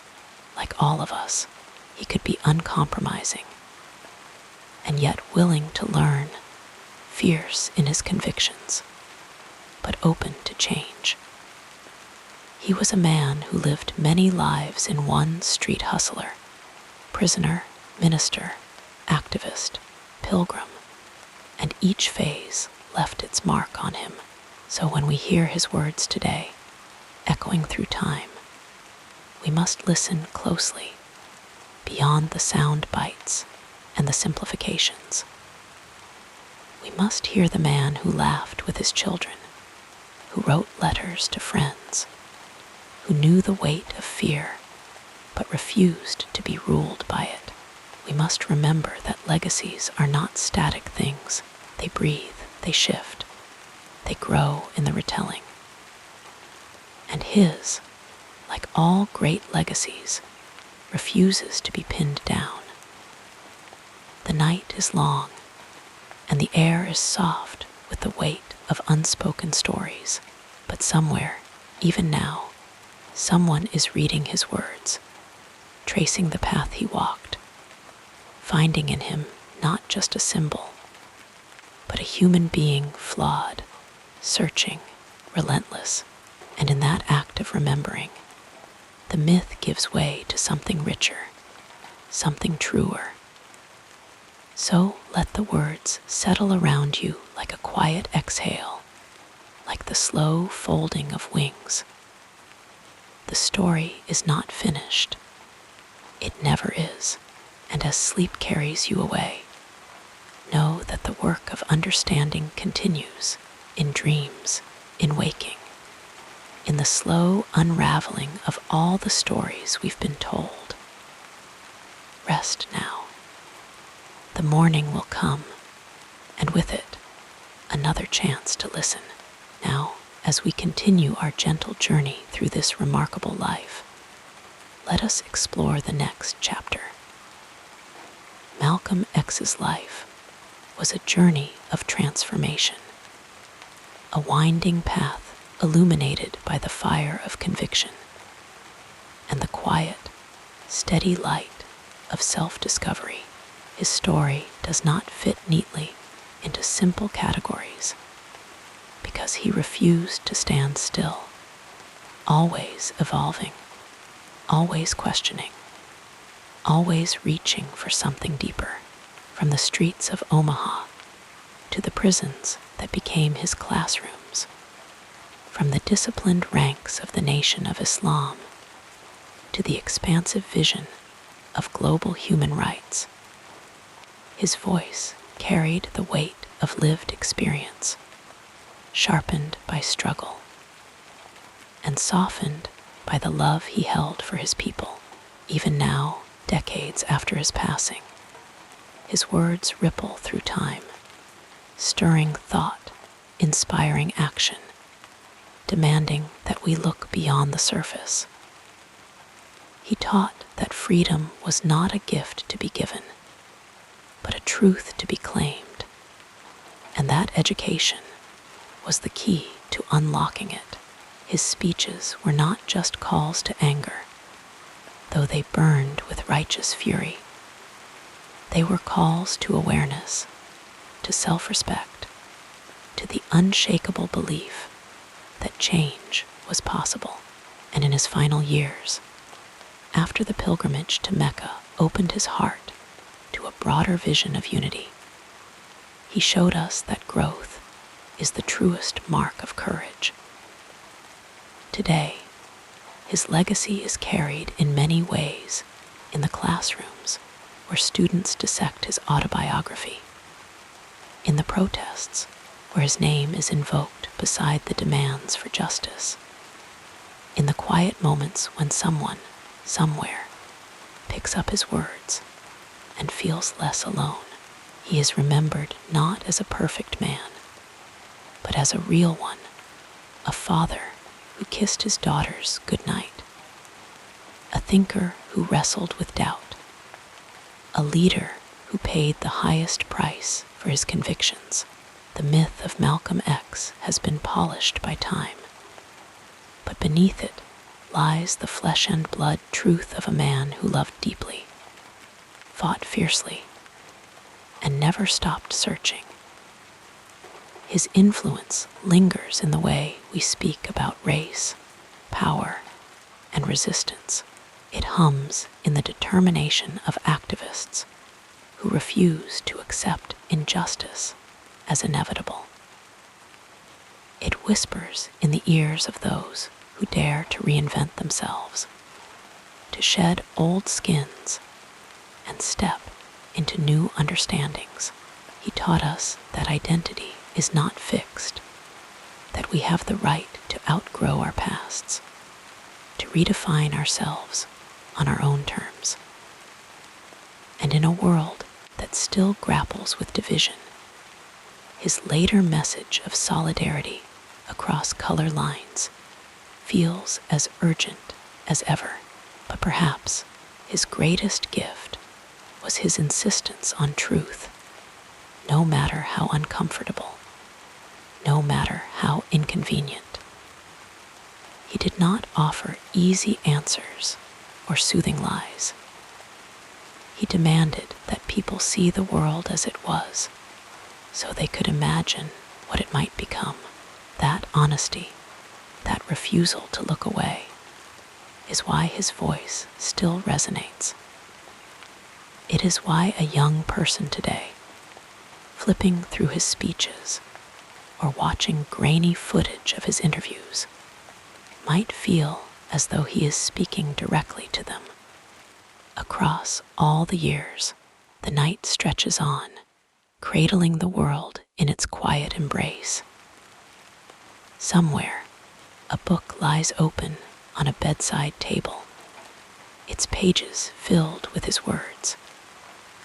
Somewhere else, a student under a lamplight scribbles notes, tracing the arc of his life. And in the spaces between wakefulness and sleep, his ideas drift like embers, glowing faintly but never fading. Legacies are living things. They shift with the times, adapting to new contexts, revealing new layers of meaning. Malcolm X's legacy is no different. It is not frozen in the past. It breathes in the present, taking shape in the movements he inspired, the conversations he continues to spark. The work he began is unfinished, as all great work must be passed like a torch from one generation to the next, each adding their own light. So, let your thoughts soften now, like shadows merging into the dark. Let the weight of the day dissolve, and the stories you've heard settle gently in your mind. There will be time tomorrow to reflect, to learn, to carry forward what matters. For now, let sleep wrap around you, slow and steady as the tide. The world will keep turning, the words will keep speaking, and the journey his, yours, ours, will continue in its own time. Close your eyes, breathe deeply, rest. The night holds you, and the morning will come when it's ready. Until then, dream without borders, as he once dared to do.